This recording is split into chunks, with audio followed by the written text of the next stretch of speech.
My mother-in-law slapped my 9-year-old son across the face at Thanksgiving dinner. She screamed that he was not real family and ordered him to get out.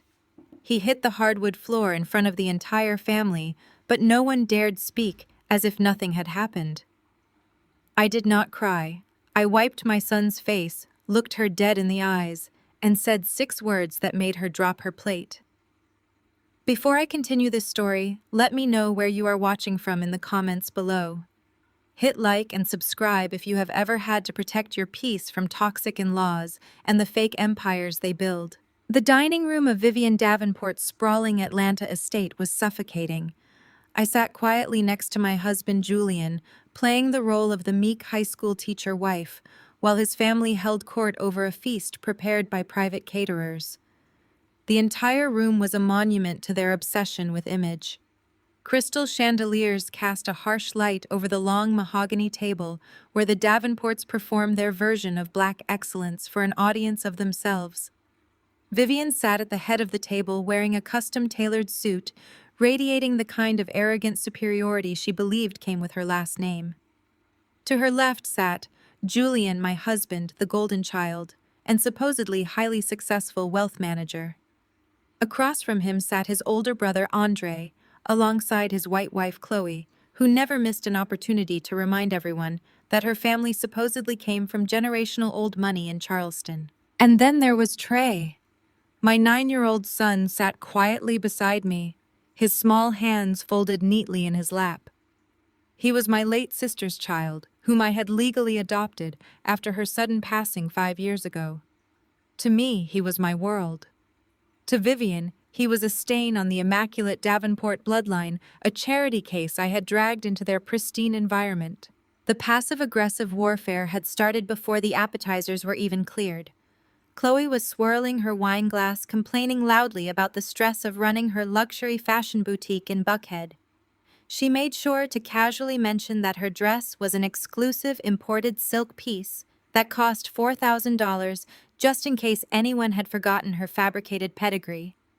Andre nodded along aggressively, chiming in to brag about a recent commercial real estate deal he was negotiating. The conversation flowed seamlessly from designer brands to country club memberships to stock portfolios. I simply ate my salad, offering polite nods while carefully monitoring Trey.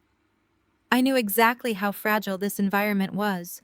Vivian directed her sharp gaze toward my side of the table. She completely ignored Trey and addressed me with a tone usually reserved for the hired help. "I assume your public school teaching salary is not stretching very far with inflation these days, Zuri," she remarked, taking a sip of her champagne.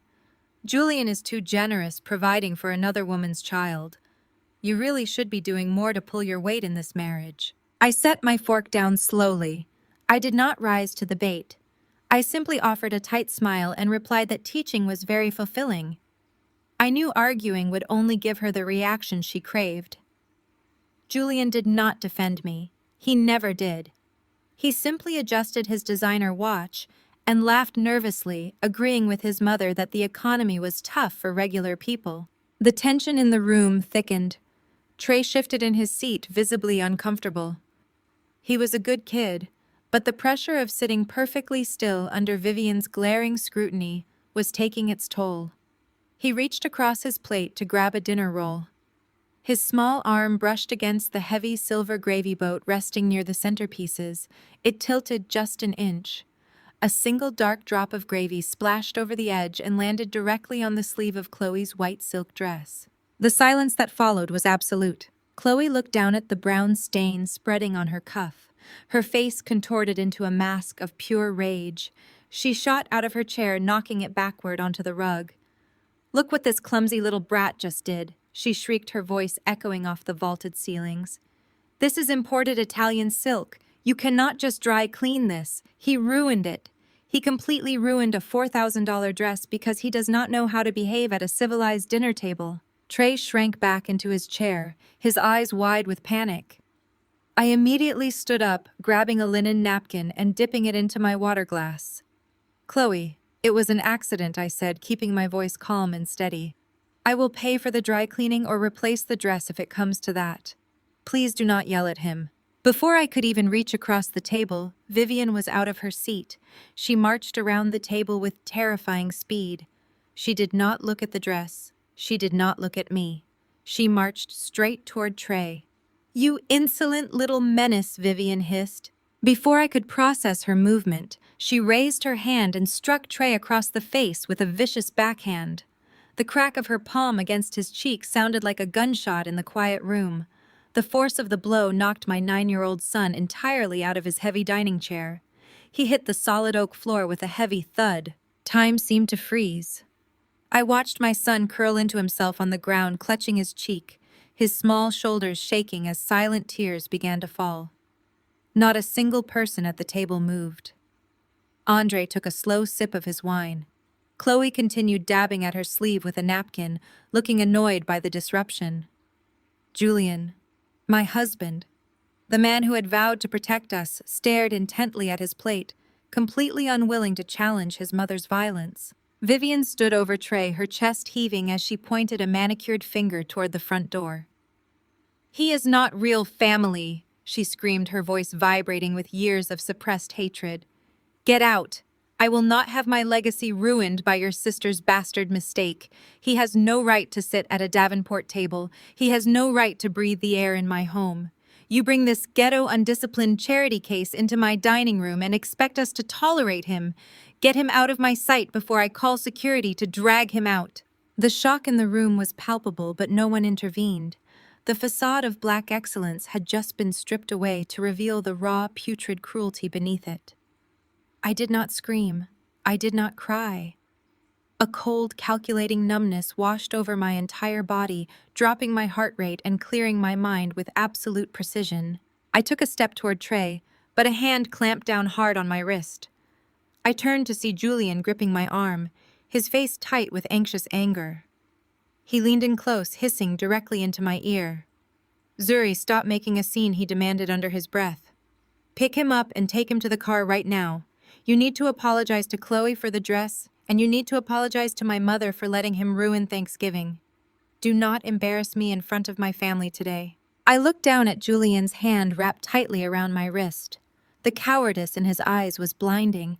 He was perfectly willing to let his mother physically assault an innocent child just to maintain the illusion of family harmony. I yanked my arm away with such sudden violence that Julian stumbled backward into the table, rattling the fine china. "Do not touch me, Julian," I said, my voice dropping to a dangerous whisper that carried across the entire room. "You want me to apologize. You want me to protect the family image just like you abandoned him during the Christmas portraits last year, so your mother could have her perfect bloodline photos. You let them crop your own adopted son out of the holiday cards so your country club friends would not ask questions about my dead sister. You stood there and smiled for the camera while he cried in the hallway, and you want me to apologize for your mother assaulting him." Julian went pale, his eyes darting toward Andre and Chloe. "Zuri, you are being hysterical," he stammered, trying to regain control. "My mother is right. He needs discipline. You spoil him. I am a senior wealth manager running a massive portfolio, and I cannot deal with this kind of domestic drama. You are acting completely irrational." Vivian nodded in agreement, smoothing the front of her jacket. "My son provides everything for you, Zuri," she declared haughtily. "He puts a roof over your head. He tolerates that boy. You are a public school teacher making pennies while my son builds a financial empire. You owe this family gratitude. You owe us submission. Now take that boy and wait in the car until we are finished eating." Andre decided this was his moment to enter the fray. He tossed his napkin onto his plate and glared at me. "Actually, before she goes to the car, she needs to write a check," he announced, gesturing to his wife. "Chloe's dress is ruined. I want $4,000 right now, Zuri. We know Julian pays all the real bills anyway, since your measly high school teacher salary barely covers your basic groceries. Write the check from whatever allowance my brother gives you, and then get out of our sight." Chloe sneered, crossing her arms. "You never belonged in our tax bracket, Zuri. My family actually comes from old money in Charleston. We know how to behave in society. We understand the consequences of our actions. Your sister was a complete mess, and now you are bringing her mess into our dining room. You should be down on your knees thanking Julian for elevating you from your pathetic background. Write the check right now, or I am calling the police and pressing charges for property damage against your feral kid." The sheer audacity of their demands hung in the air.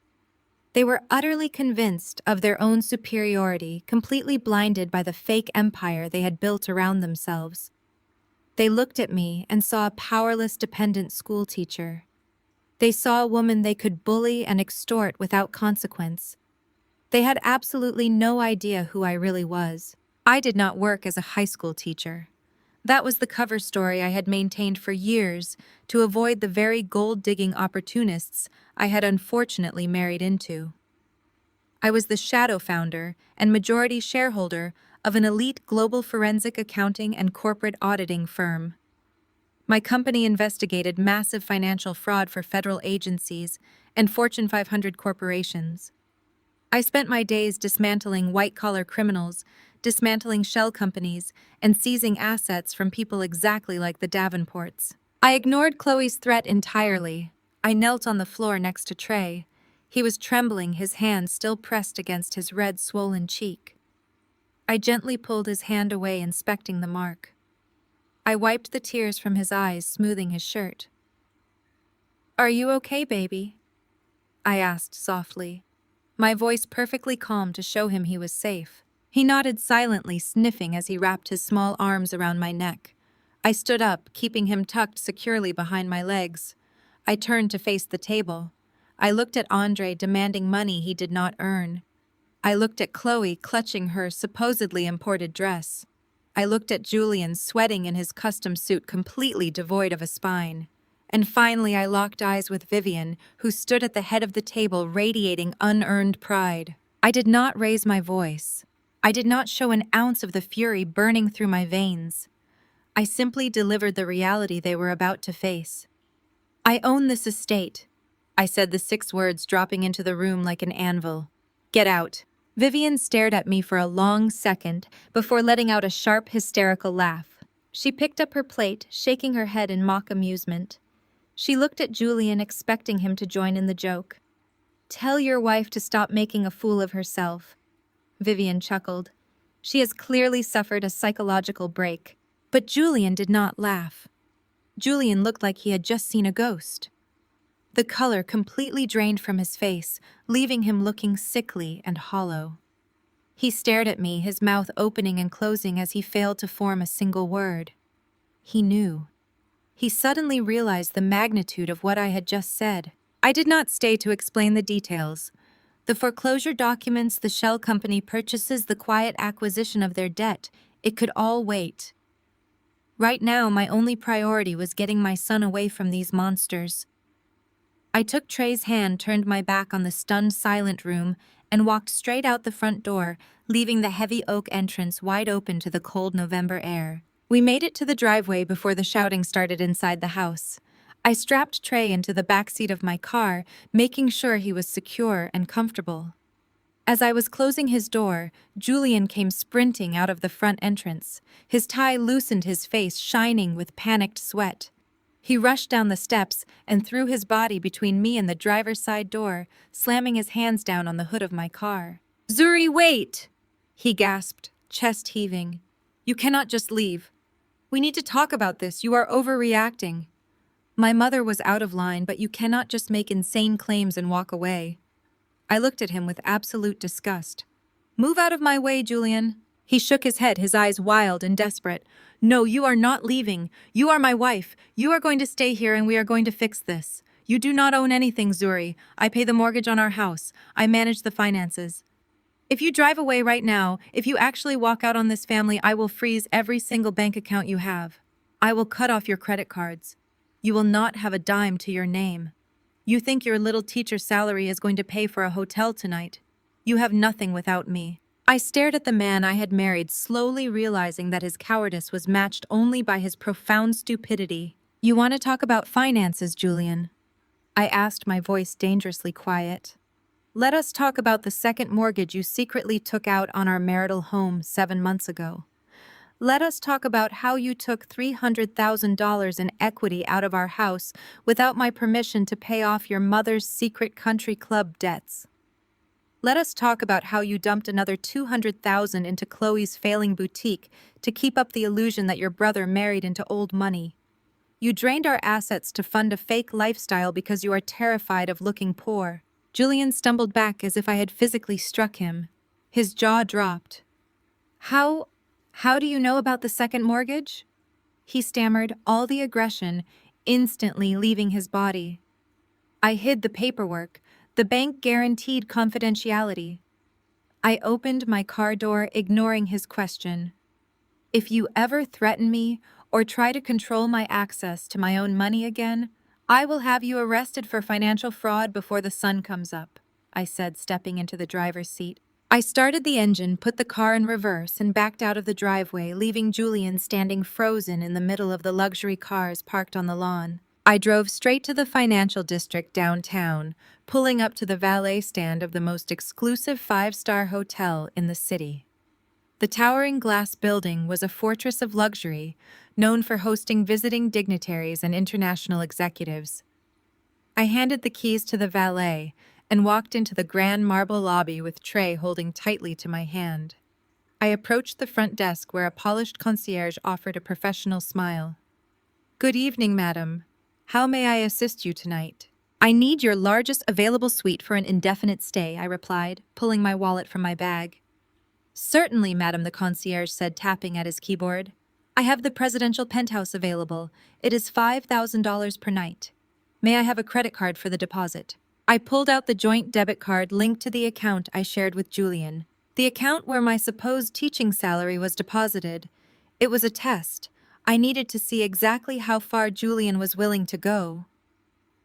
The concierge swiped the card. A moment later, a discreet chime sounded from his terminal. He frowned, looking apologetic. I am terribly sorry, madam, but this card has been declined by the issuer. Do you have another form of payment? My phone buzzed in my pocket. I pulled it out and looked at the screen. It was a text message from Julian. I told you I would freeze the accounts. Come home right now, Zuri. You cannot survive out there without me.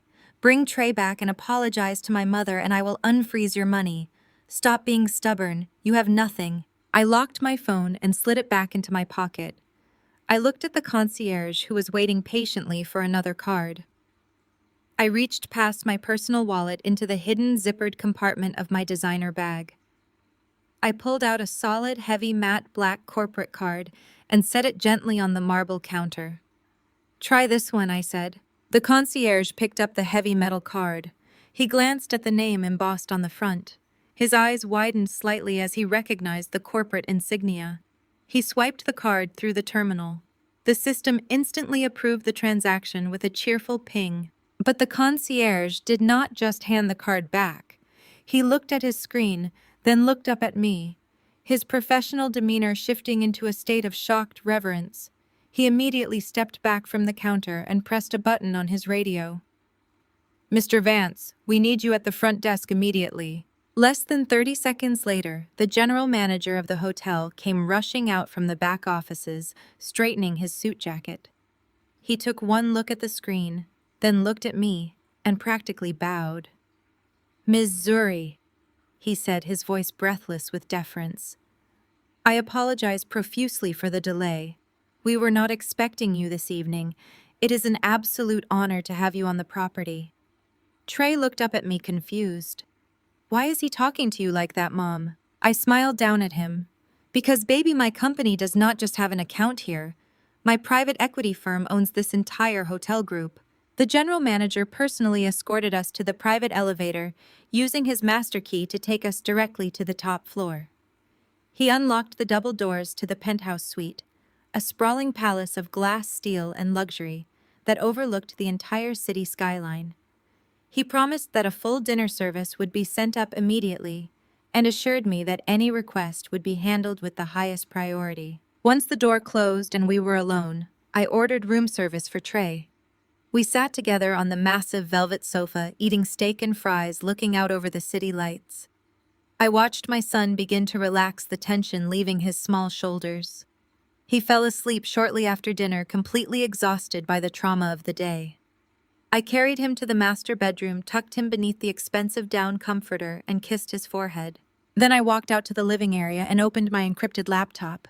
The facade was over. It was time to go to work. I logged into my secure corporate servers, bypassing 3 layers of biometric authentication. As the CEO of a forensic auditing firm, I had access to financial databases, tracking software and deep web search algorithms that federal investigators regularly contracted my company to use. I had kept my family separate from my work for years, maintaining the illusion of a simple life to avoid the endless requests for money and favors that usually accompany extreme wealth. But Julian had forced my hand. I started a full-spectrum trace on Julian's social security number. I pulled the property records for Vivian's estate. I ran a deep dive on Andre's commercial real estate licenses and initiated an IRS background check on Chloe's luxury boutique. I wanted to see exactly how they were funding their arrogant lifestyle. The data started pouring in, parsing through the encrypted channels and filling my screen with spreadsheets, bank statements, and property deeds. I sat in the dim light of the penthouse, scrolling through thousands of lines of financial history. What I found was far worse than I had anticipated. Julian had not just taken out a second mortgage on our house. He had completely drained his clients' portfolios. My husband, a supposedly elite wealth manager, was running a sophisticated Ponzi scheme.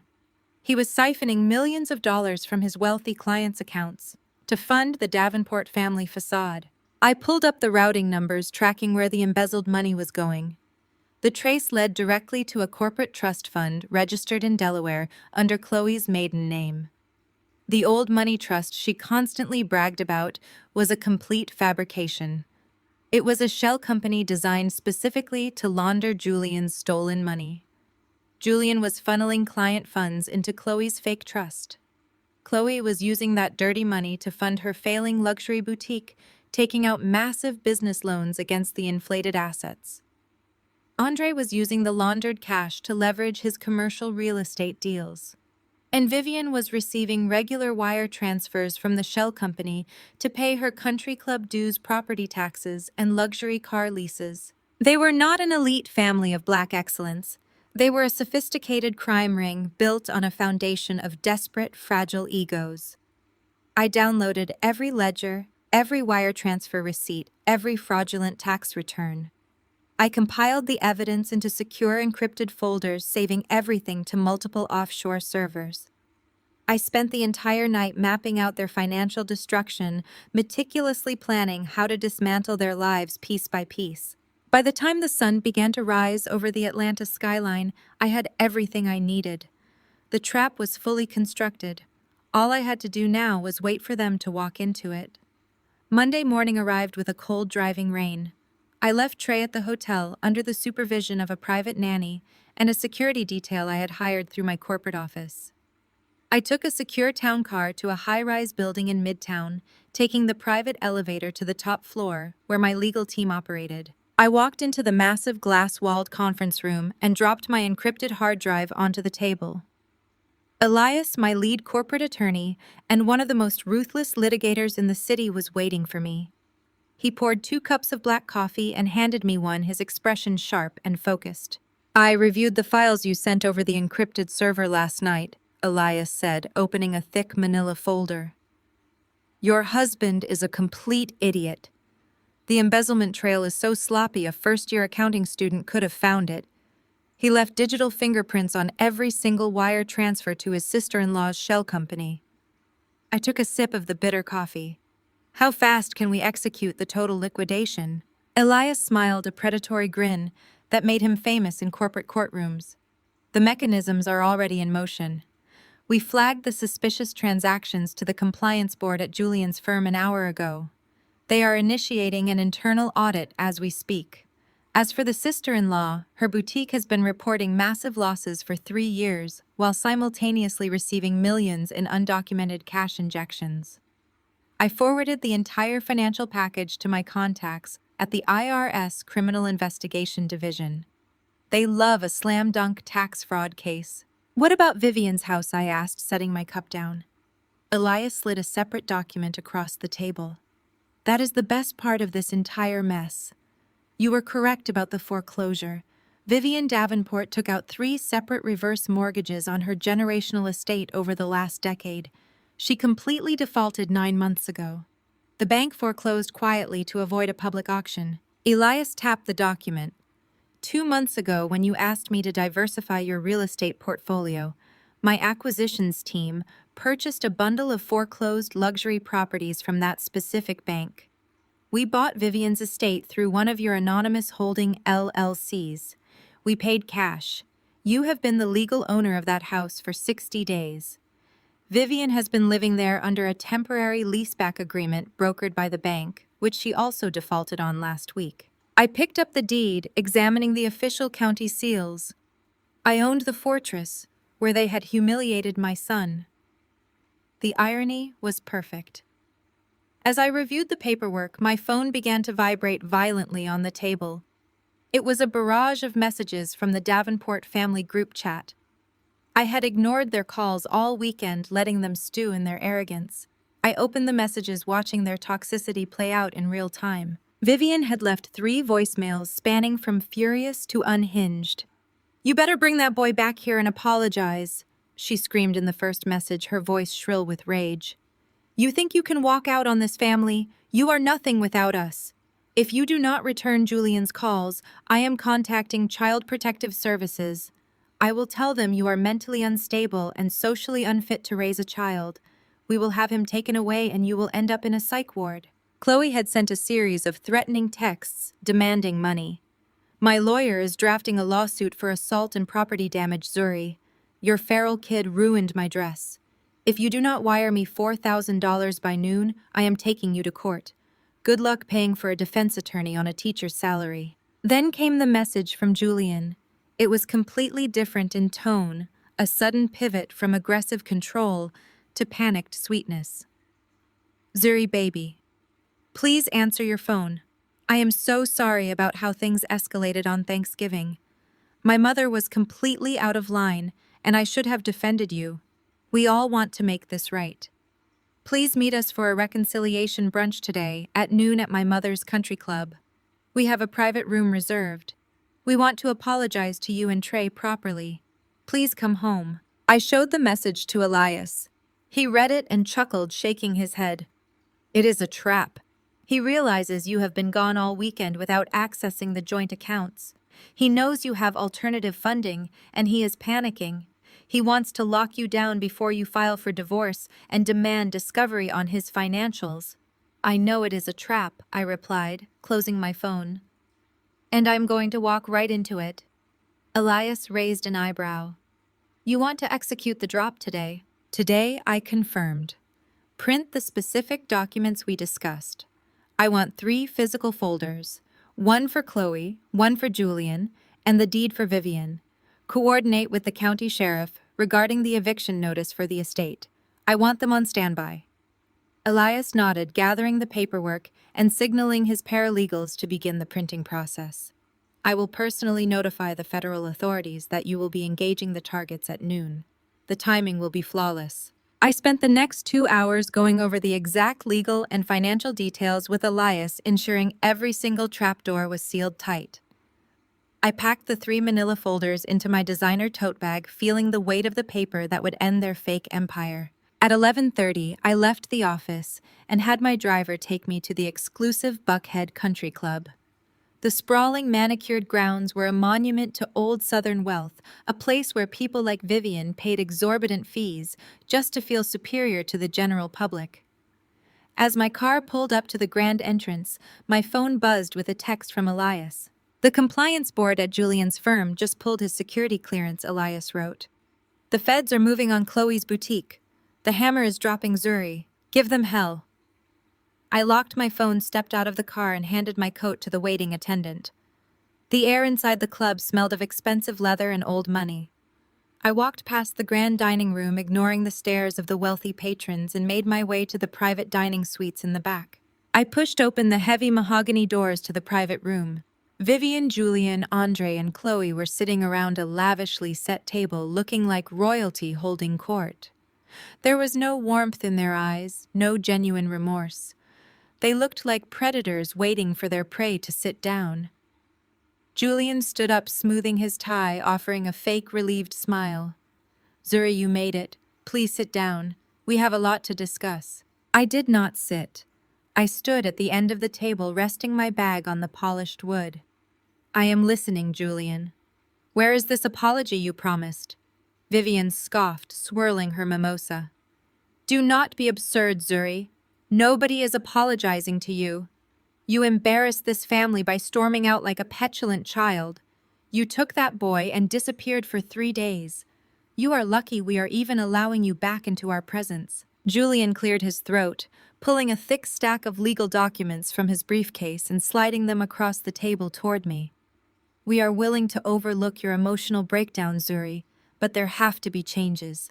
I have spoken to my attorneys. I need you to sign this post-nuptial agreement immediately." I glanced down at the documents without touching them. "What exactly am I signing, Julian?" He leaned forward, his voice adopting a patronizing business tone. "It is for your own protection. You are surrendering 80% of your marital assets to my direct control.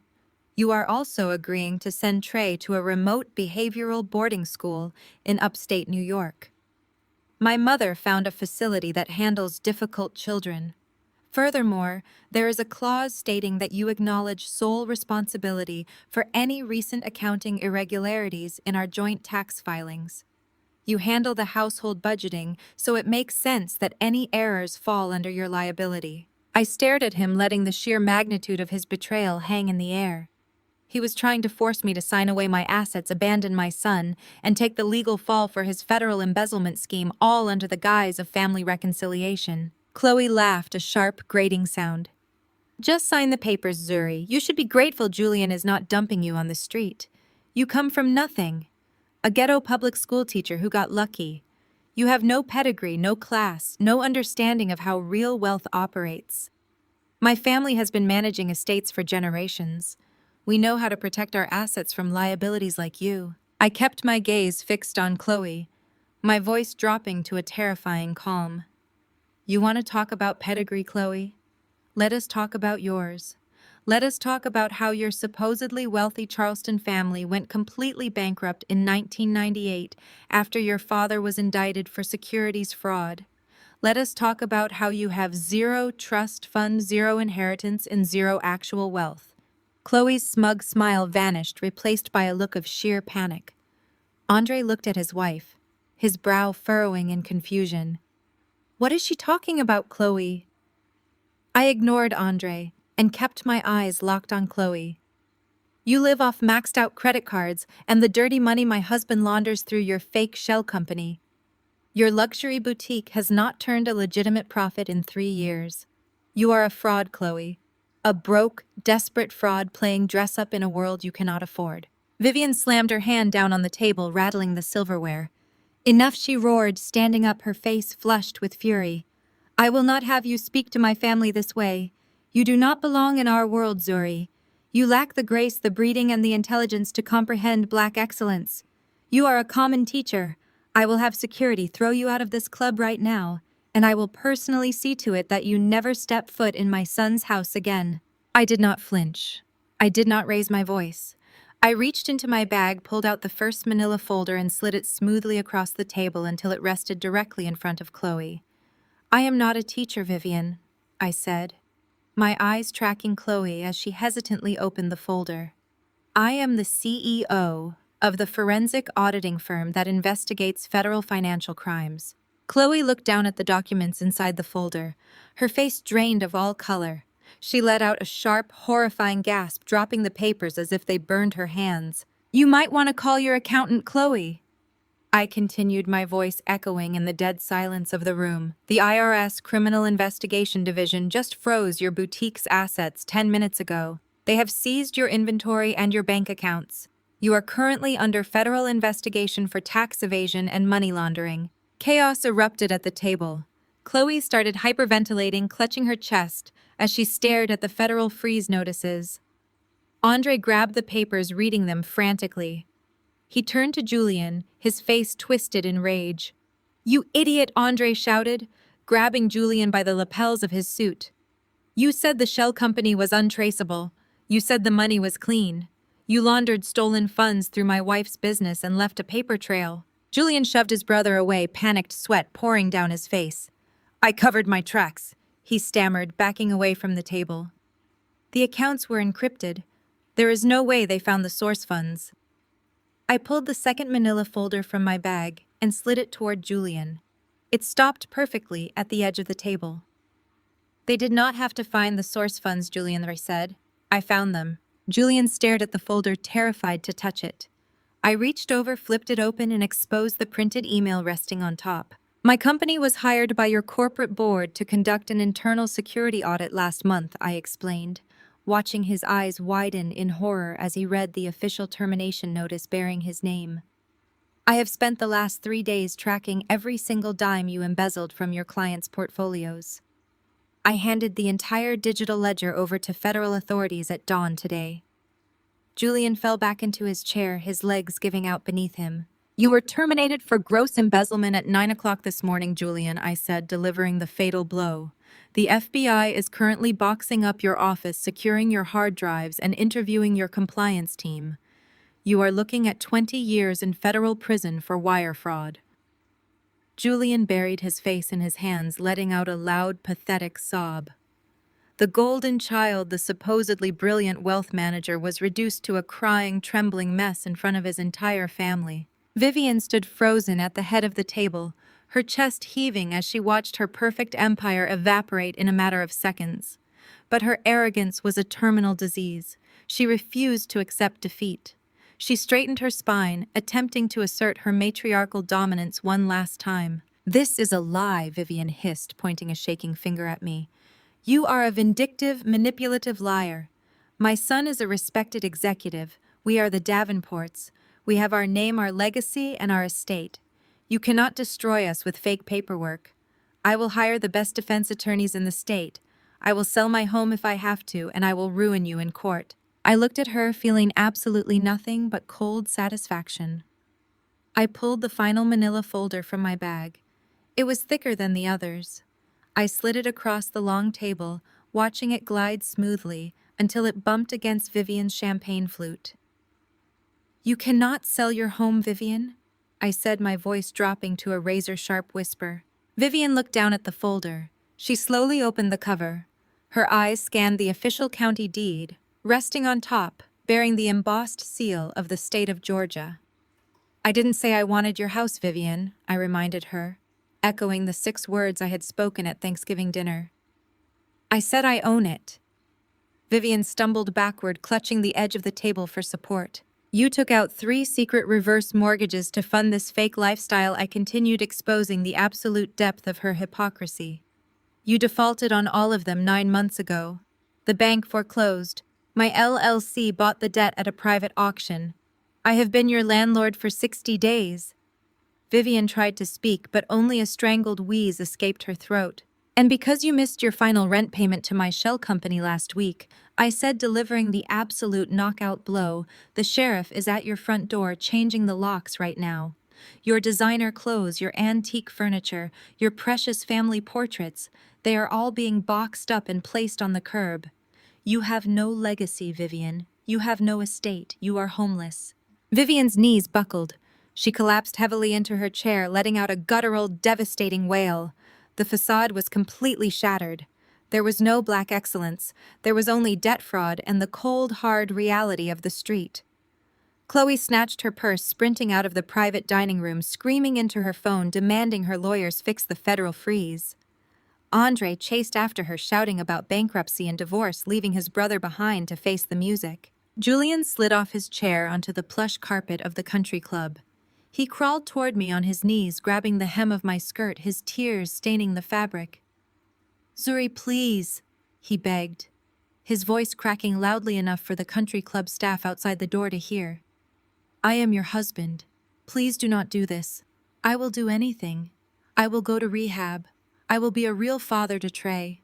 Please have mercy on me." I looked down at the man who had allowed his mother to assault my child, who had planned to steal my assets and abandon my son to a remote facility to save his own skin. I felt absolutely no pity. I stepped back, pulling my skirt from his desperate grasp. "You touched my son," I said, my voice devoid of any emotion. "There is no mercy." I turned my back on the wreckage of the Davenport family, walked out of the private dining room, and strode confidently through the country club lobby, stepping out into the cold, clean air of my new life. The fallout was rapid and absolute. A fast-paced domino effect of karma dismantled every piece of the Davenport family. Julian was indicted on 57 counts of wire fraud and embezzlement. Without the funds to hire a high-powered defense attorney, he accepted a plea deal and was sentenced to 15 years in federal prison. Chloe and Andre's marriage dissolved into a vicious, highly publicized divorce. Chloe's boutique was liquidated by the federal government to pay off the laundered funds, and she was forced to declare Chapter 7 bankruptcy, moving back into a cramped apartment and working retail just to survive. But Vivian suffered the ultimate disgrace. Officially evicted from the estate she had bragged about for decades, she was exposed to the entirety of Atlanta's high society. Stripped of her fake wealth, she was permanently blacklisted from her elite sorority alumni chapter and had her country club membership revoked for unpaid dues. She ended up living in a tiny, low-income apartment on the outskirts of the city, utterly alone and completely ignored by the social circle she had valued over her own family. 1 year later, Trey and I are standing on the balcony of our breathtaking new penthouse, overlooking the city skyline. Trey is thriving. He is happy, confident, and no longer flinches when someone raises their voice. He is surrounded by my chosen family, my loyal business partners and friends, who treat him with the unconditional love and respect he deserves. Looking back, I realize the greatest lie we are ever sold is the myth of toxic loyalty. We are told to endure abuse, disrespect, and violence simply because the people inflicting it share our blood or our last name. We are conditioned to protect the family image at the expense of our own peace. But true excellence is not built on designer clothes, country club memberships, or fake pedigrees. True excellence is built on integrity. It is the courage to stand in the truth when everyone else is committed to a lie. I tore down an empire of lies to protect the only thing that actually mattered, my son. And standing here watching him laugh in the sunlight, I know that protecting your peace, refusing to be a victim, and burning down the toxic facades of the people who hurt you is the ultimate sweetest victory of all. The freezing November wind hit my face the second I pushed through the heavy mahogany front doors of the Davenport estate. I kept my grip firm on Trey's hand. I did not run. Running implied fear, and I possessed absolutely none. I walked with deliberate, measured steps down the long brick pathway toward my SUV, leaving the muffled chaos of the dining room behind us. I opened the rear door of my vehicle and guided Trey into his seat. His small shoulders were still trembling. I pulled his favorite noise-canceling headphones from my bag, slipped them over his ears, and gave him a reassuring nod. He did not need to hear the poison his grandmother had just spewed, and he certainly did not need to hear what was about to happen next in this driveway. The moment I closed Trey's door, a body slammed heavily against the driver's side of my car. Julian stood there, his chest heaving, his custom-tailored suit jacket flapping wildly in the wind. He slapped both hands flat against the hood of my vehicle, physically blocking my path to the door. "Zuri, stop right now," Julian demanded. His breath formed white clouds in the cold air. He wiped a bead of sweat from his forehead, attempting to force his features into a mask of calm authority. "You are completely overreacting to this. You need to take a breath. Get Trey out of the car and come back inside. You cannot just drop a ridiculous lie about owning the estate and storm out like a child." I stared at the man I had shared a bed with for 7 years. "Move out of my way, Julian." He shook his head, stepping closer, crowding my personal space in a blatant attempt at physical intimidation. "No. I am not letting you destroy Thanksgiving because you cannot control your temper. My mother was out of line, fine, but you know how she gets about her imported rugs and the dining room decor. You completely escalated the situation. You embarrassed me in front of my brother and Chloe. You are acting completely irrational." Irrational. I repeated, my voice dropping to a low, dangerous register. Your mother struck my 9-year-old son across the face. She knocked him to the hardwood floor.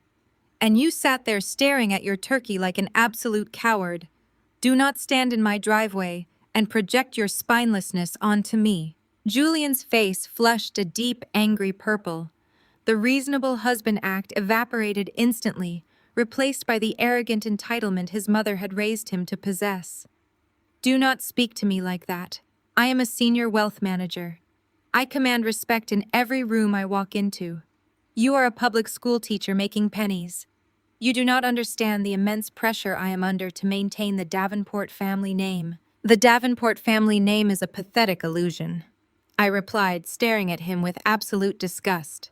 You people are obsessed with a hollow country club aesthetic. You let your mother physically abuse an innocent child just so you do not have to disrupt your fake black excellence narrative. It is not fake, Julian shouted, his hands balling into fists at his sides. We are the elite. We are the standard. You think I like dealing with my mother's endless demands? You think I enjoy catering to Chloe's ridiculous complaints? I do it because that is what it takes to protect our standing in Atlanta society. A standing you benefit from, Zuri. You live in a beautiful house. You drive a luxury car. I provide that for you. You provide nothing, I stated flatly. I tolerate your fragile ego. Julian let out a harsh, grating laugh. You tolerate me. You are completely dependent on me. You think your little high school paycheck covers even a fraction of the life I give you? Let us talk about reality, Zuri. Let us talk about what it actually costs to be a Davenport. He took a step closer, his eyes wild with desperate arrogance. You want to know why I let my mother run the show? Because I am the one holding this entire empire together. 7 months ago, my mother was about to be dropped from her alumni chapter and kicked out of the country club for unpaid dues. Chloe's luxury boutique was going completely under. Do you know what the social fallout would be if people in Buckhead found out my brother married a broke woman with a failing business? It would completely humiliate us. I kept my face entirely impassive, memorizing every single word he was saying. Go on, Julian. Tell me exactly how you saved your precious family.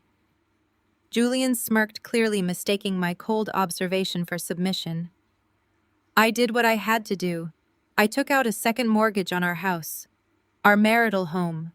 I pulled out $300,000 in equity. I did not flinch. You took out a second mortgage without my signature. I managed the finances, Julian sneered. The bank knows exactly who I am. I bypassed the standard marital consent protocols because I am a top-tier wealth manager. I funneled the cash directly to my mother to clear her debts and dumped the rest into Chloe's boutique to keep up appearances. I am the savior of this family. I make the hard, difficult decisions, so you get to live comfortably in your little middle-class bubble. The sheer magnitude of his stupidity was breathtaking. He had just confessed to massive mortgage fraud, completely unaware that he was speaking to the shadow founder of a corporate auditing firm. He looked at me, waiting for tears, waiting for panic. I gave him absolutely nothing. You committed financial fraud to buy your mother's love, Julian. I protected my assets, he barked, and right now, those assets are walking out on me. I am not going to let you drive away and play the victim. Julian reached into his tailored suit jacket and pulled out his phone, holding it up like a weapon. You listen to me very carefully, Zuri. You are going to open that back door, get Trey out of the car, and walk back up those front steps. You are going to apologize to my mother for your little outburst. If you try to get into this driver's seat, I am logging into the banking portal right now. He tapped the screen of his phone, his thumb hovering aggressively over his banking app. I will freeze every single joint account we have. I will cut off your credit cards. I will route your direct deposits into an inaccessible holding fund. You will not have a single dime to your name. You think your little teacher salary is going to pay for a hotel tonight? You will be completely penniless before your tires even hit the highway. You have absolutely nothing without me. I looked at his finger hovering over the glowing screen. I looked at the panicked sweat trickling down his neck, ruining the collar of his expensive dress shirt. He was a small, terrified man trying to build a cage out of stolen money. Are you done? I asked, my voice completely devoid of any emotion. Julian frowned, clearly unsettled by my lack of hysteria. I am serious, Zuri. I will freeze you out. You will have nowhere to go. I reached out, grabbed the handle of the driver's side door, and pulled it open. Freeze the accounts, Julian, I said, stepping up into the vehicle. Do whatever makes you feel like a man. Before he could formulate a response, I slammed the heavy car door shut. I hit the ignition button, the engine roaring to life with a low growl. Through the glass, I saw Julian shouting, waving his phone in the air, his face twisted in ugly, desperate rage. I did not roll the window down. I did not offer a final word. I simply shifted the car into reverse. I kept my eyes on the rear-view mirror as I backed smoothly out of the long driveway, navigating around the line of imported luxury cars that belonged to a family of absolute frauds. When I pulled onto the main road, I glanced at the side mirror. Julian was still standing in the driveway, a solitary figure stranded in the cold, staring at his phone as if it held the power to drag me back. He thought he was cutting off my lifeline. He had absolutely no idea he had just severed his own. The tires of my SUV gripped the wet asphalt as I merged onto the interstate, heading straight for downtown Atlanta. The cold November rain had started to fall, slicking the roads and reflecting the harsh glare of the streetlights. In the rearview mirror, I checked on Trey. He was still wearing the noise-canceling headphones, staring out the window at the passing city. The red mark on his cheek was a glaring reminder of why I could never go back. I needed a secure location, a place where Julian and his toxic family could not simply walk through the front door and demand submission. I bypassed the standard luxury chains and drove directly to the private gated valet entrance of the Sovereign. It was the most exclusive five-star hotel in the city, a towering monolith of glass and black marble that catered strictly to international diplomats and billionaires. I handed my keys to the valet, took Trey by the hand, and walked through the brass revolving doors into the sprawling lobby. The air inside smelled of white tea and expensive cedar. Crystal chandeliers hung suspended from vaulted ceilings, casting a warm glow over the polished floors. I approached the front desk. A polished concierge with a crisp suit and a silver name tag reading Marcus offered a pristine professional smile. "Good evening, madam," he said, his tone practiced and smooth. "How may I assist you tonight?" I kept my voice steady, projecting absolute calm for my son's sake. "I need your largest available suite for an indefinite stay." Marcus tapped swiftly at his keyboard. "Certainly, madam. I have the presidential penthouse available. It runs $5,000 per night. May I have a credit card for the deposit and incidentals?" I reached into my bag and pulled out the joint debit card linked to the account I shared with Julian. This was the account where my supposed high school teaching salary was deposited every 2 weeks. It was a calculated test. I needed to see exactly how fast Julian would move, how far he was willing to go to force me back into my cage. Marcus took the plastic card with a polite nod and swiped it through his terminal. The machine processed for 3 seconds before letting out a sharp, flat beep. A red light flashed across the screen. Marcus frowned, his professional smile faltering slightly. "I am terribly sorry, madam, but this card has been declined by your bank. Do you have another form of payment?" Before I could answer, my phone vibrated in my coat pocket. I pulled it out. A text message from Julian illuminated the screen. "I told you I would freeze the accounts. Come home right now, Zuri. You cannot survive out there without me. Bring Trey back, apologize to my mother, and I will unfreeze your money. Stop being stubborn. You have nothing." I stared at the bright letters on the screen. Julian actually believed he held all the power. He honestly thought his little financial stunt would break me, that I would turn the car around and beg for his forgiveness, just to have a roof over my head. He thought he was cutting off my oxygen. He had absolutely no idea he was playing checkers while I was playing a game he did not even know existed. I locked my phone screen and slid the device back into my pocket without typing a single word in response. I looked back at Marcus, who was waiting patiently, his expression a mixture of courtesy and mild pity. He assumed I was just another housewife whose husband had cut off her allowance. I bypassed my personal wallet entirely. I reached deep into the hidden zippered compartment of my leather tote bag. My fingers brushed against cold, solid metal.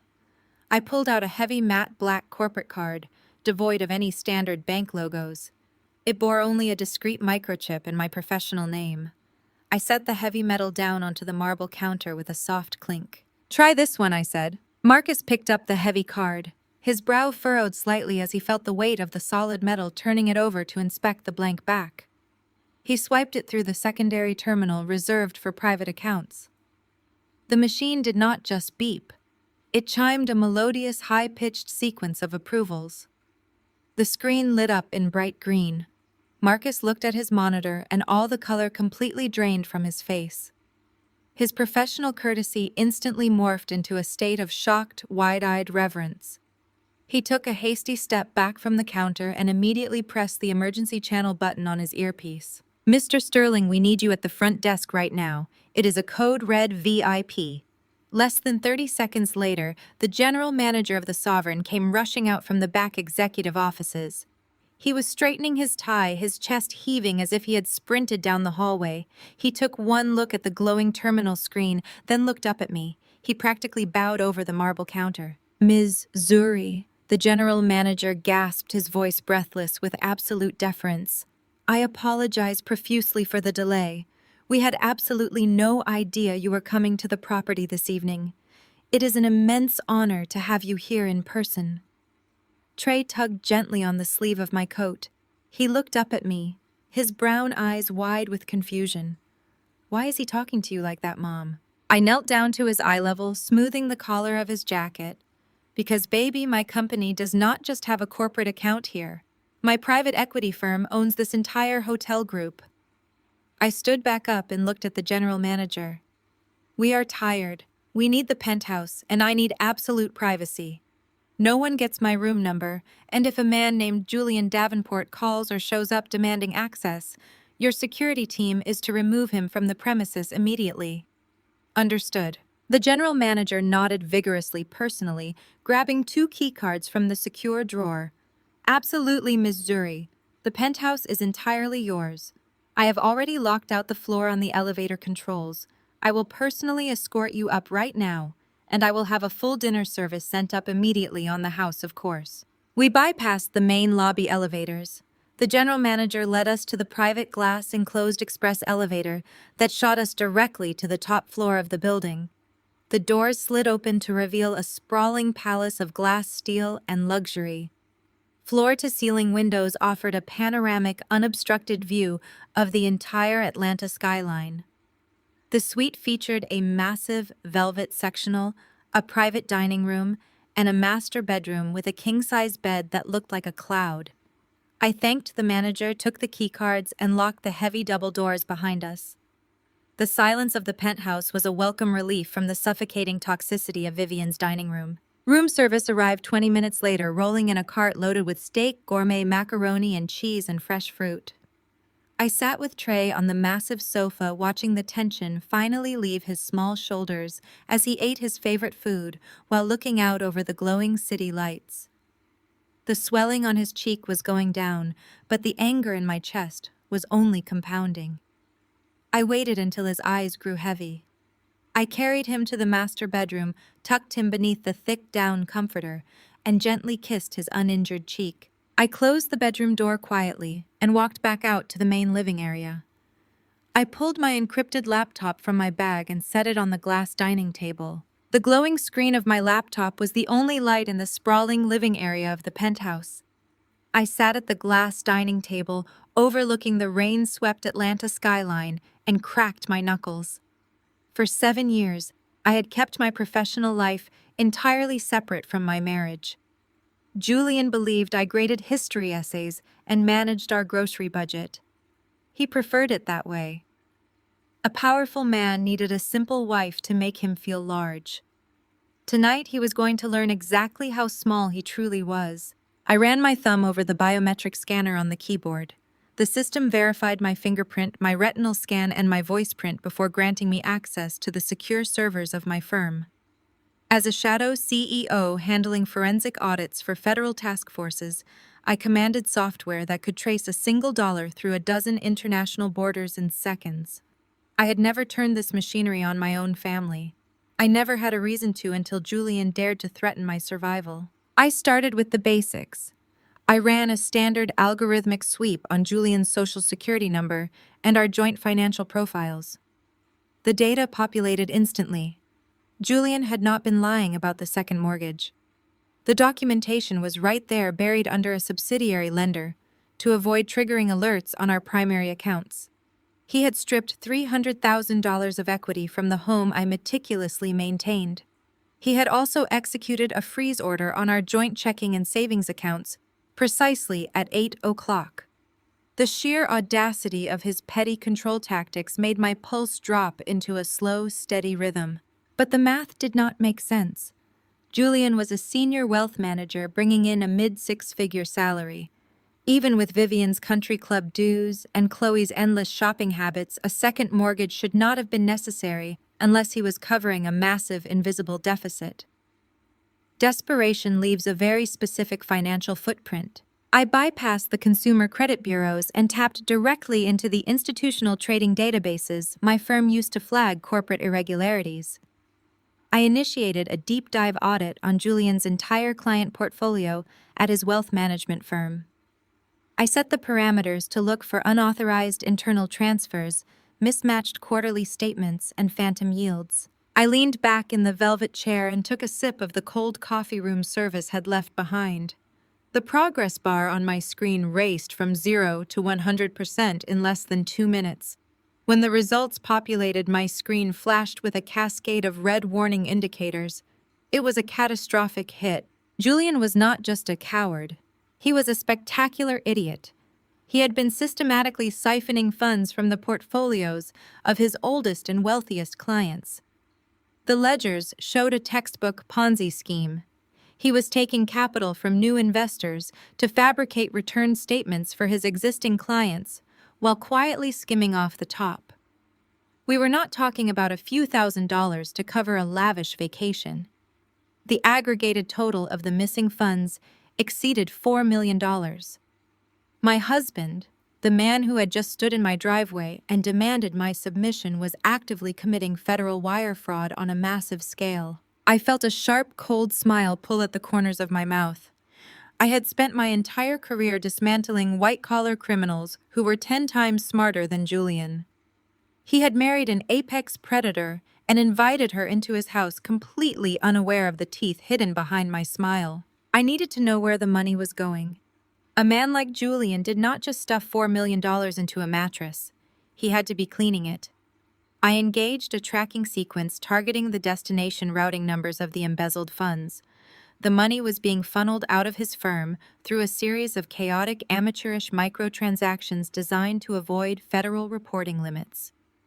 From there, the funds bounced through 3 different domestic holding accounts before pooling into a single corporate trust fund. I pulled the incorporation documents for the trust.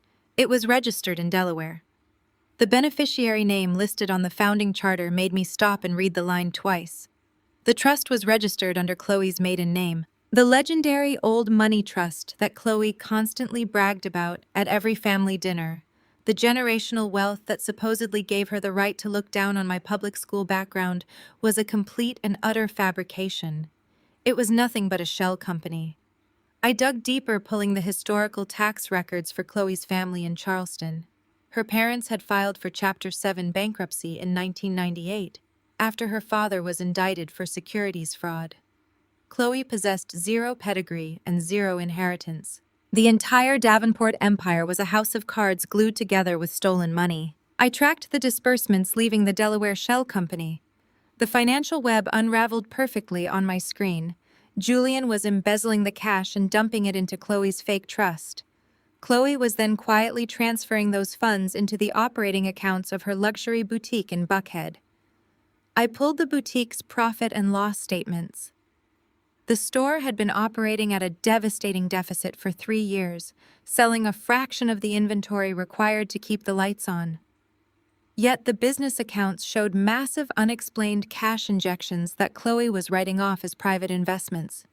She was laundering Julian's dirty money directly through her retail registers. It did not stop there.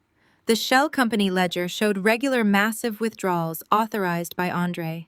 Julian's older brother, the supposedly brilliant commercial real estate broker, was using the laundered cash to leverage his own failing property deals, inflating his assets to secure larger bank loans. He was up to his neck in bank fraud. And then there was Vivian, the grand matriarch who had struck my son across the face, the woman who demanded respect because of her impeccable social standing. The ledger showed that Vivian was receiving a direct wire transfer of $15,000 on the first of every single month. That stolen money paid for her luxury car leases, her designer wardrobe, and the exorbitant country club dues that allowed her to sit in private dining rooms and scream at 9-year-old boys. I sat in the dark penthouse surrounded by the silence of the sleeping city. I had them. I had every single one of them. I began downloading the evidence. I pulled every fraudulent ledger, every forged client statement, every wire transfer receipt, and every tax return. I bundled the raw data into highly encrypted kill files, saving them across 3 separate offshore servers monitored by my firm. I compiled the digital execution warrants with meticulous care, making absolutely sure that when the hammer dropped, there would be no legal loopholes and no possibility of a plea deal that would save them from prison. I worked through the night fueled by an icy, relentless focus. By the time the first rays of morning light began to bleed through the floor-to-ceiling windows, painting the Atlanta skyline in shades of bruised purple and gold, I had finished. The trap was fully constructed and primed. Julian had demanded that I come back and apologize. He was about to learn that when you invite a wolf into your home, you do not get to complain when it tears your entire world to shreds. I closed my laptop, slid it into my bag, and walked toward the bedroom to wake my son. It was Monday morning, and I had a family to destroy. The elevator doors slid open on the 42nd floor of the Sterling Apex building. I stepped out onto the Italian marble floor of my actual office. The air up here was thin and quiet, carrying the scent of leather and lemon polish. A stark contrast to the chaotic, chalk-dusted halls of the public high school where Julian thought I spent my Monday mornings. I walked past the reception desk where my assistant simply nodded her eyes wide. She had seen the priority red flags I uploaded to the firm's servers at 3 in the morning. I pushed open the heavy oak doors to my private conference room. Elias was already waiting. Elias Vance was not just a corporate attorney, he was an apex predator in a $3,000 Tom Ford suit. He had spent the last 15 years dismantling fraudulent hedge funds and gutting corrupt CEOs. He thrived on financial carnage, and right now he was staring at his tablet with a look of absolute predatory delight. "Good morning, Zuri," he said, not looking up from the screen. "I have to admit, when you triggered the Alpha Protocol last night, I thought we were going after a rival equity firm. I did not realize we were obliterating your husband." "Ex-husband," I corrected, taking the seat at the head of the long glass table. "And we are not just obliterating him, Elias. We are salting the earth. Did you verify the data packets I sent over?" Elias finally looked up, setting the tablet down flat. He steepled his fingers. "Verified, traced, and corroborated. It is a masterpiece of absolute stupidity. Julian is running a classic Ponzi scheme, but he lacks the basic intelligence to hide his tracks. He has stolen $4.2 million from his top-tier clients. He is routing it through Chloe's fake trust, and Andre is using the dirty capital to inflate his commercial real estate leverage. It is a textbook federal racketeering operation." "How fast can we drop the hammer?" I asked. Elias smiled, showing perfectly white teeth. "The SEC and the FBI white-collar division have rapid response teams for this exact level of blatant wire fraud. If I hand over this digital dossier today, Julian will have his corporate assets frozen by Tuesday morning. By Wednesday, federal agents will be carrying boxes of hard drives out of his wealth management firm. He is looking at 20 years minimum in a federal penitentiary." "Do not file the federal packet yet," I instructed, keeping my voice cold and measured. "If the feds move first, Julian goes to jail, but he gets to play the victim. He gets to pretend he made a terrible mistake under pressure. I do not want him in a cell until I have personally stripped him of his dignity in front of the entire Atlanta society he worships. I want a synchronized strike." Elias leaned forward, his dark eyes gleaming with anticipation. "Walk me through the execution timeline." "First, we sever the limbs," I said, tapping the glass table. "Chloe thinks she is a self-made entrepreneur funded by old money. Tomorrow she is hosting the grand reopening of her luxury boutique in Buckhead. She invited every socialite and lifestyle magazine in the state.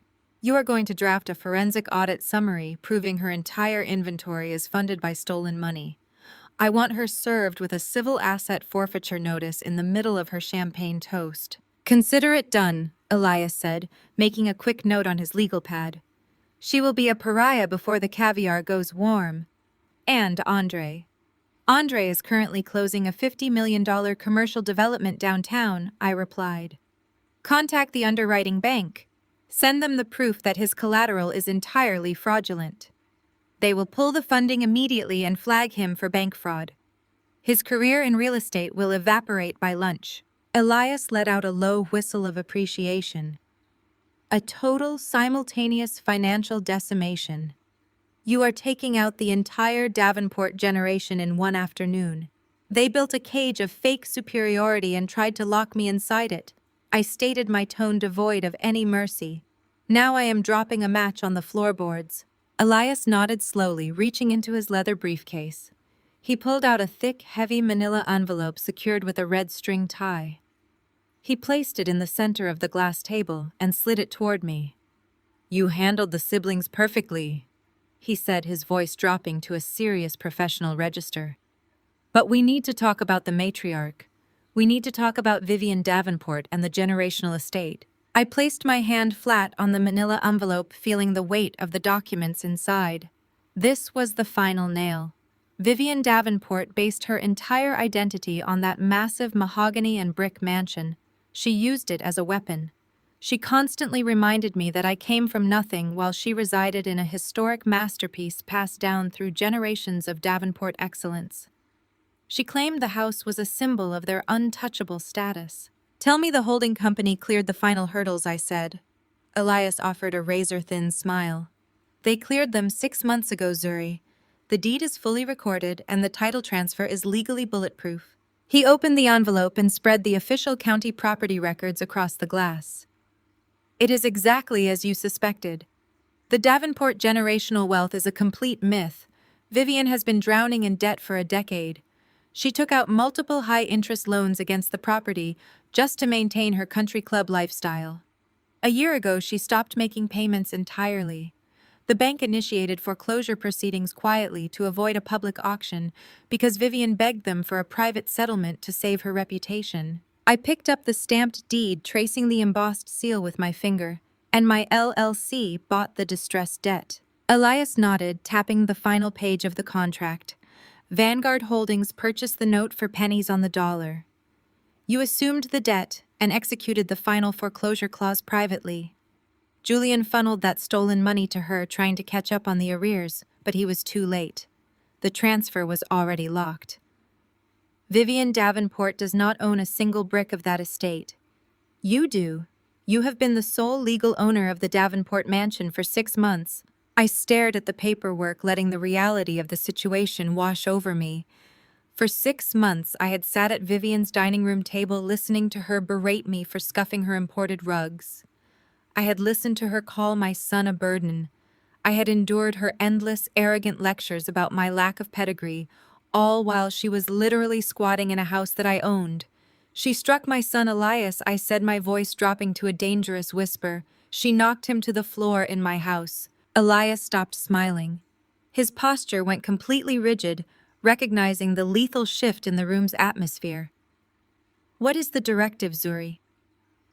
I stood up from the table, walking over to the floor-to-ceiling window. The morning rain was hammering against the glass. I looked down at the tiny cars navigating the flooded streets below. I want a full immediate eviction, I ordered, but not a standard 30-day notice.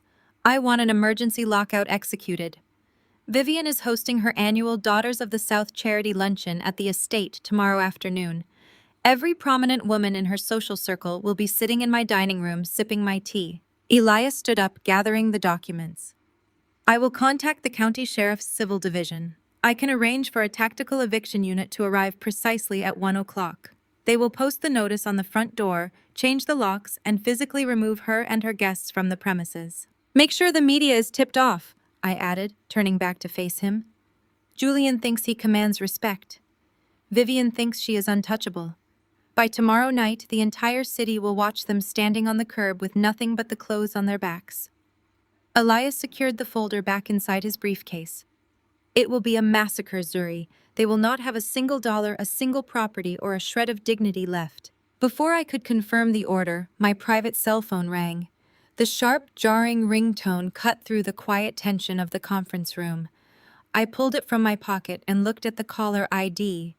It was Julian's personal attorney, a man named Marcus Thorne, who operated a small-time divorce practice in the suburbs. I put the phone on speaker and set it on the glass table. "Yes," I answered. Zuri, Julian's attorney, said, his tone dripping with patronizing authority. "I have Julian sitting right here in my office. He has instructed me to inform you that he is filing for emergency full custody of Trey. He is also drafting a divorce petition demanding spousal support based on your abandonment of the marital home. He says if you do not bring the boy back to the estate by noon, he will have you arrested for kidnapping." Elias let out a low, dark chuckle, shaking his head at the sheer delusion radiating from the phone. I stared at the glowing device. Julian was actually trying to corner a tiger with a paper sword. "Marcus," I said, my voice perfectly calm, "tell my husband I will see him tomorrow, and tell him to pack a bag. He is going to need it." I ended the call and looked at Elias. "Execute the plan," I said. "Burn it all down." Elias nodded slowly. He reached across the glass table to his secure terminal, his fingers flying across the glowing keyboard to initiate the asset freezes and eviction protocols. Before he could hit the final execution command, the sleek surface of the conference table vibrated violently. My private cell phone, resting right where I had left it after Julian's attorney called, lit up. The screen became a rapid waterfall of notifications. It was not Julian this time. It was a coordinated, desperate bombardment from the rest of the Davenport family. They were operating under the delusion that overwhelming verbal force would break my resolve and drag me back into my designated place. I picked up the device and tapped the screen, routing the audio directly through the conference room's surround sound speakers. Elias paused his typing, leaning back in his leather chair, steepling his fingers as he prepared to listen. "Let us hear what the standard bearers of Atlanta society have to say this morning," I said, pressing play on the first voicemail. Vivian's voice instantly filled the room. It was not the polished, artificially sweet tone she used at her country club luncheons. It was shrill, unhinged, and dripping with absolute venom. "Zuri, you listen to me right now!" Vivian demanded, her breath hitching with rage over the audio feed. "You do not get to throw a childish tantrum, disrespect my home, and steal my grandson. Julian told me about your little stunt at the hotel. You think playing the runaway wife makes you look strong? You are a public school teacher. You are nothing without the Davenport name. You will pack Trey's bags and bring him back to my estate this instant." I tapped the screen, skipping to the second voicemail, left just 4 minutes after the first. Vivian had apparently realized her initial demands were ignored and decided to escalate to nuclear threats. "If you do not answer this phone, I am calling Child Protective Services." Vivian snarled, the acoustic feed highlighting the slight tremor of panic beneath her malice. "I will tell them you are having a mental breakdown. I will tell them you are keeping a child in an unstable, hostile environment. Do you understand me? Trey is a Davenport. He belongs here, being raised with actual standards. You are completely ruining his potential. I will not let a socially unfit woman drag my grandson down to her level. He is a blight on our elite legacy, as long as he is under your mediocre influence. I will take him from you, Zuri. I have the judges in this county on speed dial." The voicemail ended with a sharp click. The silence in the high-rise conference room was profound. Elias let out a slow, sharp breath. He reached forward and tapped a button on his console, instantly backing up the audio files to our secure legal servers. "Socially unfit." Elias repeated, his dark eyes locking onto mine with a look of predatory amusement. "The woman who is currently sitting in a foreclosed mansion, living off stolen money, and facing a tactical eviction in exactly 24 hours, just threatened to call Child Protective Services on the shadow CEO of a billion-dollar forensic auditing firm." I kept my face entirely impassive. "She is handing us the custody battle on a silver platter." Elias nodded, his legal mind already dissecting the leverage. Julian's attorney threatened kidnapping charges 10 minutes ago. Now his mother is threatening to weaponize state agencies with fabricated mental health claims. We will file for an emergency protective order by noon. When the judge hears this audio combined with Julian's impending federal wire fraud indictment, Julian will be stripped of all parental rights before he even realizes he is in a courtroom. You will have sole physical and legal custody. They just gave us the exact ammunition we needed. Before I could respond, a rapid succession of sharp chimes echoed through the room. My phone screen lit up again. This time, it was a barrage of text messages. The sender ID read Chloe. I mirrored my phone screen to the large presentation monitor mounted on the conference room wall. Elias and I watched the messages populate in real time in massive glowing text. Chloe. You are entirely out of your mind if you think you are getting away with what you did last night. Chloe. That silk dress you ruined costs more than you make in a month. It is a vintage imported piece. Chloe. I am retaining my family's legal team this morning. We are filing a civil suit against you for property damage and extreme emotional distress. Chloe. You are going to owe me $100,000 by the time my lawyers are done with you. Julian won't bail you out this time. You messed with the wrong family, Zuri. We come from real money. You are going to be bankrupt. I read the glowing text on the monitor and let out a genuine dark laugh. It was a cold sound that bounced off the marble floors. Elias tilted his head, reading the messages with a look of absolute professional disgust. $100,000 for emotional distress over a dress, he noted dryly. She is threatening to unleash her family's legendary legal team. I assume she means the same family that currently possesses zero actual liquid capital. Precisely, I said, turning away from the monitor and walking back to the glass table. Chloe is the most pathetic piece of this entire fraudulent puzzle. She actually believes her own lies. I tapped the keyboard on my laptop, pulling up the digital dossier I had compiled the night before. I projected Chloe's financial history right beside her aggressive text messages on the main monitor. Look at the timeline, Elias.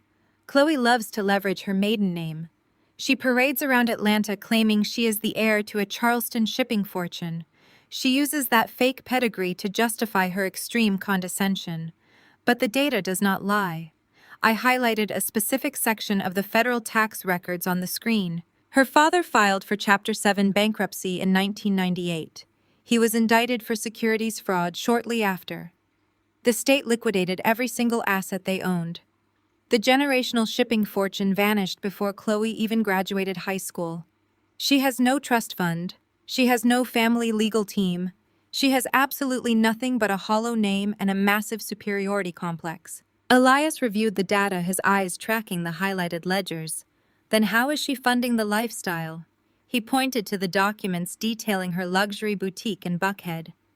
The commercial lease on that retail space alone is $40,000 a month. Her inventory costs are astronomical. If her family is broke, who is signing the checks, Julian? I stated flatly. And the credit card companies. I pulled up her personal consumer credit profile. The screen populated with a staggering list of liabilities. She has 22 active credit cards, I explained, pointing to the red warning indicators flashing across the screen. Every single one of them is maxed out. She has leveraged predatory personal loans to pay the minimum balances on the cards just to keep her credit score from completely flatlining. She is drowning in over $800,000 of unsecured consumer debt.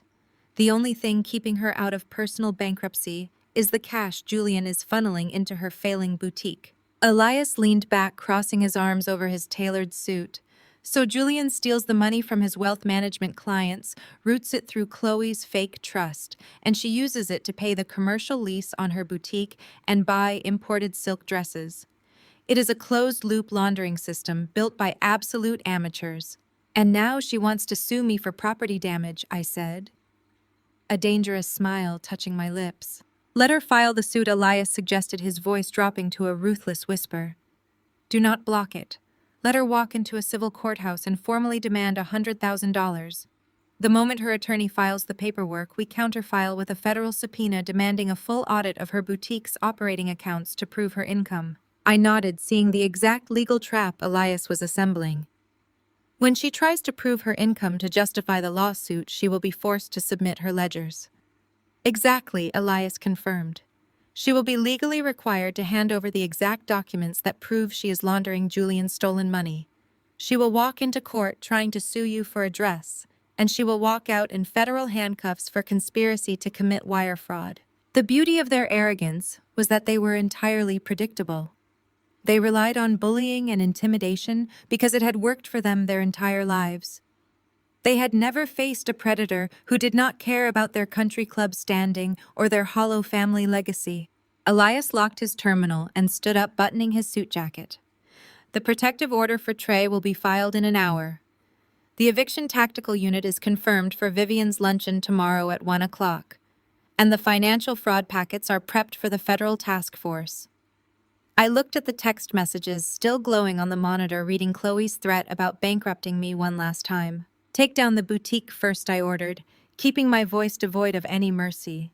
Call the commercial landlord in Buckhead. Send them the proof that Chloe's business is a money laundering front. They will lock the doors and seize her inventory before she even cuts the ribbon on her grand reopening. Elias nodded, his expression completely serious. They're going to lose everything today, Zuri. I picked up my phone and finally typed a response to Chloe's threat. I look forward to meeting your legal team, Chloe. Make sure they are prepared for a federal audit. I hit send, locked the screen, and slid the phone back into my pocket. Let the games begin. My phone vibrated against the glass table, a sharp, sustained buzz that shattered the brief silence in the conference room. I did not immediately reach for it. I watched the screen light up with a rapid succession of message previews. It was Julian. I picked up the device and unlocked the screen, watching the classic cycle of a cornered narcissist unfold in real time. The aggressive threats of bank freezes and kidnapping charges had vanished into the digital ether. In their place was a meticulously crafted wall of panicked sweetness. Zuri, please, Julian wrote, his words bleeding false desperation. I was entirely out of line yesterday. I let the stress of work get to me, and I took it out on you. We are a family. You are my wife, and I love you. My mother is beside herself with guilt over what happened. She wants to make things right. She wants to apologize to Trey properly. Please meet us for a private reconciliation brunch tomorrow at noon. We reserve the Magnolia Room at her country club in Buckhead. Just us. Let us sit down, break bread, and fix this. I am begging you, Zuri. Come home. I read the message twice, my face a mask of absolute cold observation. Julian was terrified. He had likely tried to access his hidden domestic holding accounts and found them unresponsive, or he had simply realized that his threats of financial starvation were useless against a woman who had walked out the door without shedding a single tear. He was pivoting to the only strategy his mother had ever taught him, the illusion of civilized high society discourse. He wants to meet at the country club, I said, sliding the phone across the glass table to Elias. A reconciliation brunch in the Magnolia Room. He says his mother wants to apologize. Elias picked up the phone and read the text, his dark eyes scanning the glowing letters. A sharp, humorless laugh escaped his throat. It is an ambush. They are setting a trap on their home turf. The Buckhead Country Club is Vivian's fortress. It is an environment governed by strict social etiquette, where voices are kept low and appearances are maintained at all costs. They are counting on your public school background to make you feel intimidated and out of place. Julian probably has Marcus sitting in the adjacent room with a post-nuptial agreement drafted and ready to force you into signing away your rights in exchange for peace. He thinks I am bringing Trey. I noted, my tone dropping to a lethal calm. He actually believes I would put my son back in striking distance of that woman for the sake of a country club buffet. What is the countermeasure? Elias asked, setting the phone down. Tell the concierge to arrange a private security detail for the penthouse, I instructed. Trey stays at the Sovereign with a guard at the door and a room service menu. He will spend his afternoon watching movies in absolute safety. I am walking into that country club alone. I picked up my phone and typed a single frictionless reply. I will be there at noon. I locked the screen and turned my attention back to my encrypted laptop. The trap Julian thought he was setting was nothing compared to the synchronized execution I was about to unleash. I needed precise military timing. I opened a secure communication channel to the chief compliance officer at Julian's wealth management firm. I bypassed the standard human resources protocols and went directly to the executive board. I drafted an automated email containing a secure link to the offsite server holding Julian's Ponzi scheme ledgers, his forged client statements, and the exact routing numbers of the embezzled funds. I set the email to transmit on a timed delay. The Compliance Board, the Securities and Exchange Commission, and the FBI White Collar Division would all receive the unredacted files at exactly 12:15 tomorrow afternoon. Elias was already on his own terminal coordinating the physical strike. The county sheriff's civil division is locked in, he confirmed, his fingers flying across the keyboard. The tactical eviction unit will stage 2 blocks away from the Davenport estate. They will breach the property at exactly 1 o'clock. Vivian's charity luncheon will be in full swing. They will post the absolute notice of foreclosure on the front doors, cut the locks, and begin physically removing the guests and the imported furniture. I closed my laptop and reached for my structured leather tote bag. I needed physical instruments of destruction. Digital files were efficient, but there was an unparalleled psychological devastation in forcing a narcissist to hold their ruin in their own hands. I walked over to the heavy office printer humming in the corner of the room. I took 3 thick, pristine manila folders from the supply cabinet and began compiling the execution warrants. Into the first folder, I placed the unredacted ledgers of Julian's wire fraud.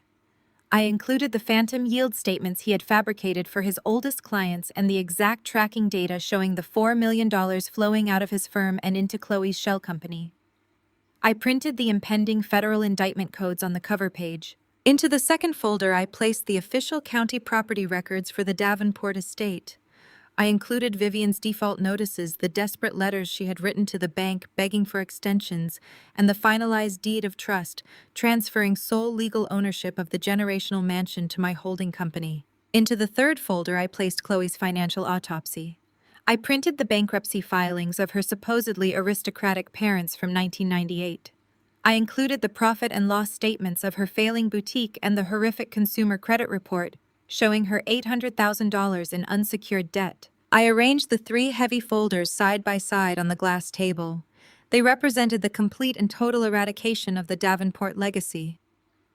I slid them carefully into the center compartment of my designer bag, feeling their solid, satisfying weight. The next morning, the Atlanta sky was a brilliant, unforgiving blue.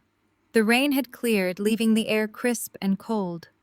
I left Trey at the Sovereign, safely guarded by a former military contractor, provided by the hotel's executive security team. I stepped into my SUV and merged onto the highway, heading north toward Buckhead. The drive was quiet. I did not listen to the radio. I simply listened to the steady hum of the engine and the rhythmic ticking of the turn signal. I was exactly 3 miles away from the country club when my phone rang over the Bluetooth audio system. It was Elias. "We have escalation." Zuri, Elias said, his voice crackling with raw professional adrenaline. I reached out to my contacts at the regional treasury office this morning to verify the routing numbers on Chloe's boutique. I dropped a few strategic hints about unexplained cash deposits moving through a retail front. I kept my eyes on the road, navigating a gentle curve surrounded by towering oak trees and wrought iron gates. And what did the treasury office say? Elias laughed, a sound that was pure predatory triumph. They did not just say something. They moved. Chloe's tax returns have been flagged for catastrophic irregularities. The IRS Criminal Investigation Division just expedited a full forensic audit of her personal and business accounts. As of 9 o'clock this morning, her merchant terminals are locked. Her business bank accounts are frozen pending federal review. She cannot process a single credit card or withdraw a single dime. The trap is officially primed. I smiled. The cold, calculating expression reflected in the rearview mirror. Perfect. Let her sit at the brunch table bragging about her elite status while her entire financial existence flatlines. I disconnected the call as I approached the sweeping, pristine entrance of the Buckhead Country Club. The grounds were immaculate. Acres of perfectly manicured green grass stretched out behind towering white columns. Luxury imported sedans and sleek sports cars lined the circular driveway. It was a monument to exclusion and artificial superiority. I pulled my vehicle directly up to the front portico. A valet in a crisp white uniform hurried forward, opening my door with a polite, practiced greeting. I stepped out of the SUV, my heels clicking sharply against the cobblestone driveway.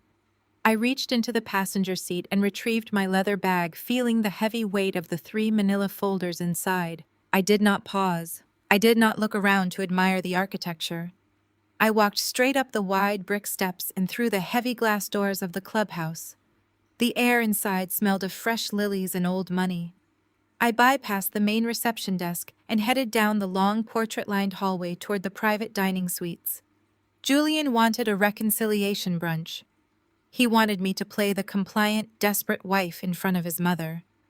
I adjusted my grip on my bag, the folders resting against my side like loaded weapons. I was about to serve them a meal they would never forget. The heavy mahogany doors of the Magnolia Room swung open silently. I stepped inside. The space was a masterclass in Southern excess. Crystal chandeliers hung from the vaulted ceiling, casting a warm glow over heavy velvet drapes and a massive mahogany dining table that could easily seat 20. Today, it was set for 5. They were waiting for me. Vivian sat at the head of the table, positioned exactly like a monarch holding court. Julian was seated on her right with Andre on her left. Chloe sat next to Andre, her arms crossed tight against her chest. A stormy, furious expression marred her usually perfectly contoured face. She kept glancing down at her phone, her perfectly manicured nails tapping frantically against the glass screen. The federal tax freeze Elias had initiated that morning was already choking her, but she was too arrogant to mention her crumbling finances in front of Vivian. She glared at me, her eyes filled with absolute venom, silently blaming me for the sudden evaporation of her fake aristocratic lifestyle. I walked toward the empty chair at the opposite end of the table, my designer bag hanging heavy on my shoulder. I did not pull the chair out. I did not sit. I stood behind the velvet-backed seat and looked at each of them. There was no apology waiting in this room. There was no reconciliation. They had formed a united front, a pack of wolves confident they had cornered a stray deer. Vivian did not offer a greeting. She did not offer me a glass of the vintage champagne chilling in the silver bucket in the center of the table. She simply reached out with one hand and tapped a thick stack of legal documents resting on the polished wood. "Zuri," Vivian said, her voice echoing in the large, quiet room. "You have caused a considerable amount of embarrassment for this family over the last 48 hours. You disrespected my home, you humiliated my son, and you removed my grandson from his proper environment. We are willing to overlook this temporary lapse in sanity, provided you agree to the new parameters of your marriage." She placed her fingertips on the top of the stack and slid it smoothly down the length of the long table. The thick packet stopped directly in front of me. I looked down at the bold capitalized heading on the first page: Post-nuptial agreement and asset reallocation. I did not reach for it. I kept my hands resting lightly on the back of my chair, keeping my face entirely blank. Julian stood up. He buttoned his suit jacket, puffing his chest out in a pathetic display of fabricated authority. He wanted to project absolute dominance, but I could see the faint sheen of sweat on his upper lip. I noticed the slight tremor in his hands. He was desperate.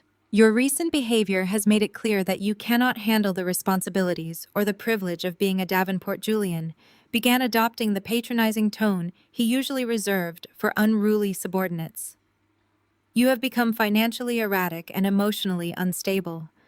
Therefore, for the protection of the family legacy, we are restructuring our marital assets." He pointed to the thick document in front of me. "That contract outlines a mandatory transfer of 80% of your liquid capital, your firm's operating revenue, and your investment portfolios into a blind trust. I will act as the sole trustee. You will be provided a monthly stipend commensurate with your basic living expenses. It is only fair, Zuri. Your minor business success is entirely a byproduct of the social access my name has provided you. You lack the pedigree to manage that level of wealth independently." I stared at him, letting the sheer absurdity of the demand hang in the air. You want 80% of my firm, I stated, keeping my voice completely devoid of emotion. Julian nodded, taking a step toward me. It is for your own good. You will sign the documents today. And the restructuring does not stop with the finances. There is the matter of Trey. Andre leaned back in his chair, swirling his champagne with a smug grin. The boy is out of control, Zuri. He lacks discipline. He lacks the fundamental breeding required to carry our name. He needs an environment that can correct the damage your public school mentality has inflicted on him. Vivian nodded in agreement, her eyes cold and hard. Trey is socially unfit, she declared, stating the words as if they were undeniable facts. Yesterday's display of defiance was the final straw. We have selected a highly disciplined remote boarding school in northern Maine. The semester begins next week. You will sign the custody addendum granting Julian full educational authority. Trey will remain at the academy year-round. He will wear a uniform, he will follow strict orders, and he will learn his place. You will not contact him. You will not visit him. He will not return to Atlanta for holidays until his behavioral issues are entirely eradicated. They were trying to take my son. They were trying to exile a 9-year-old boy to a frozen fortress thousands of miles away, just so they would not have to look at the evidence of my bloodline mingling with theirs. The icy calm in my veins solidified into something hard and unbreakable. Is there anything else, Julian? I asked, my voice dropping to a dangerous whisper. Julian's eyes darted toward his mother, seeking permission for the final blow. Vivian gave a curt nod of approval. Julian reached into his breast pocket and pulled out a separate, much thinner document. He walked down the length of the table and dropped it directly on top of the post-nuptial agreement. There is one final matter of housekeeping, he said, his voice dropping into a conspiratorial, secretive tone. My wealth management firm is currently undergoing a routine internal audit. There are some minor accounting discrepancies. Very trivial matters mostly related to tax routing and client yield calculations. Since you are a forensic auditor, I have drafted a consulting agreement. This document simply states that you have reviewed my ledgers and authorized the recent capital transfers as my primary financial consultant. It is a standard compliance form to satisfy the firm's partners. I looked down at the new document, reading the dense legal text.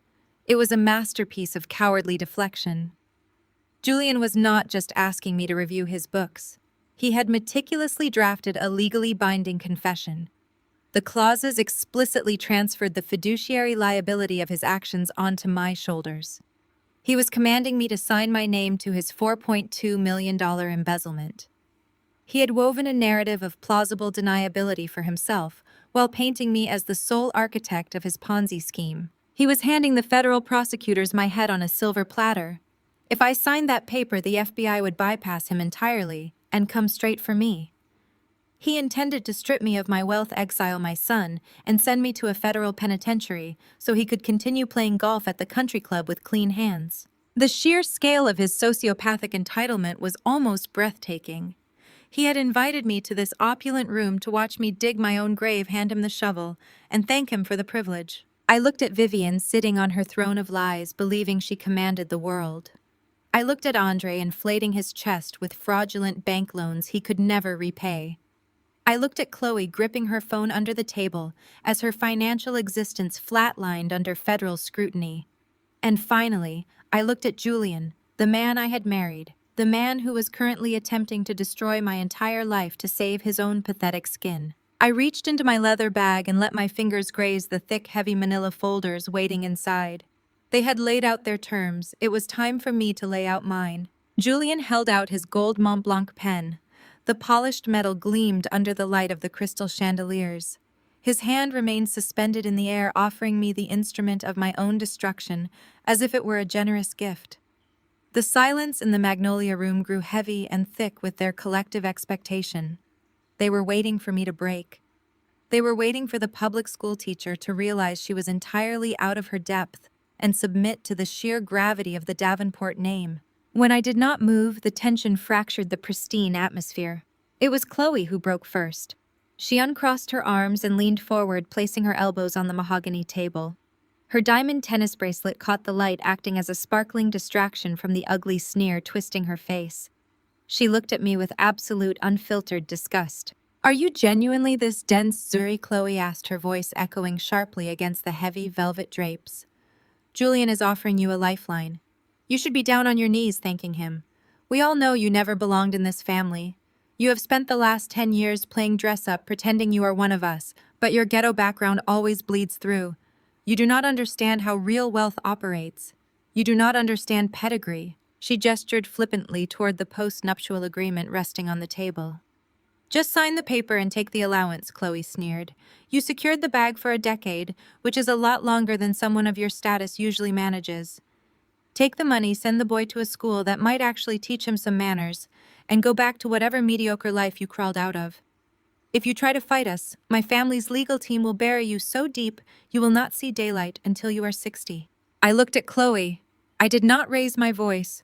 I did not show a single ounce of the rage burning in my chest. Instead, I let a slow, terrifying smile spread across my face. I reached into my designer bag. I bypassed the folders meant for Julian and Vivian. I pulled out the third manila folder, the one dedicated entirely to the fraudulent existence of Chloe Davenport. I dropped it onto the glass surface of the table. It landed with a heavy, definitive thud that made Vivian flinch. Pedigree, I said, tasting the word and letting it roll off my tongue like a curse. That is your favorite word, is it not, Chloe? You love to remind everyone at the country club about your old money roots, the legendary Charleston shipping fortune, the aristocratic bloodline that makes you so inherently superior to a public school teacher like me. Chloe lifted her chin, though her eyes darted nervously to the manila folder. I do not have to justify my family's standing to you. You do not have a standing, I stated, my voice slicing through the room like a scalpel. You do not have a shipping fortune. You do not have a trust fund. You have a hollow name and a pathological lying problem. I opened the folder. I pulled out the first stack of documents and slid them directly down the center of the table toward Vivian. The matriarch looked down, her perfectly arched eyebrows furrowing in deep confusion. Take a close look at those federal bankruptcy filings, Vivian, I commanded, keeping my eyes locked on Chloe. 1998. William and Margaret Hastings, Chloe's parents. They filed for Chapter 7 bankruptcy right before her father was indicted for securities fraud. The state liquidated every single asset they owned. The cars, the properties, the bank accounts. It all vanished before Chloe even learned to drive. Chloe's face drained of all color. The haughty, arrogant sneer melted into absolute panic. She looked at Julian, then at Andre, her mouth opening and closing soundlessly. That is a lie. Chloe finally gasped, her voice trembling. Julian, tell her to stop. She is making this up. I did not stop. I reached back into the folder and pulled out a towering stack of consumer credit reports. I tossed them onto the table, letting the pages fan out across the polished wood. You have been walking around Buckhead looking down your nose at me while drowning in your own financial incompetence? I continued, my voice gaining volume, filling the room with her shame. 22 active credit cards, Chloe. Every single one of them maxed out to the absolute limit. You have leveraged predatory personal loans just to pay the minimum balances to keep your score from flatlining. You have over $800,000 in unsecured consumer debt. You are one missed payment away from complete destitution. You are living in a house of cards and you have the audacity to lecture me about wealth. Vivian stared at the documents, her face a mask of horrified realization. She looked at her daughter-in-law as if she had suddenly transformed into a diseased rat. Vivian worshipped wealth. To discover that Chloe was entirely broke was a cardinal sin in the Davenport religion. Andre shifted violently in his chair. He looked at his wife, his handsome face twisting into a scowl. Chloe, what is she talking about? Andre demanded. What debt?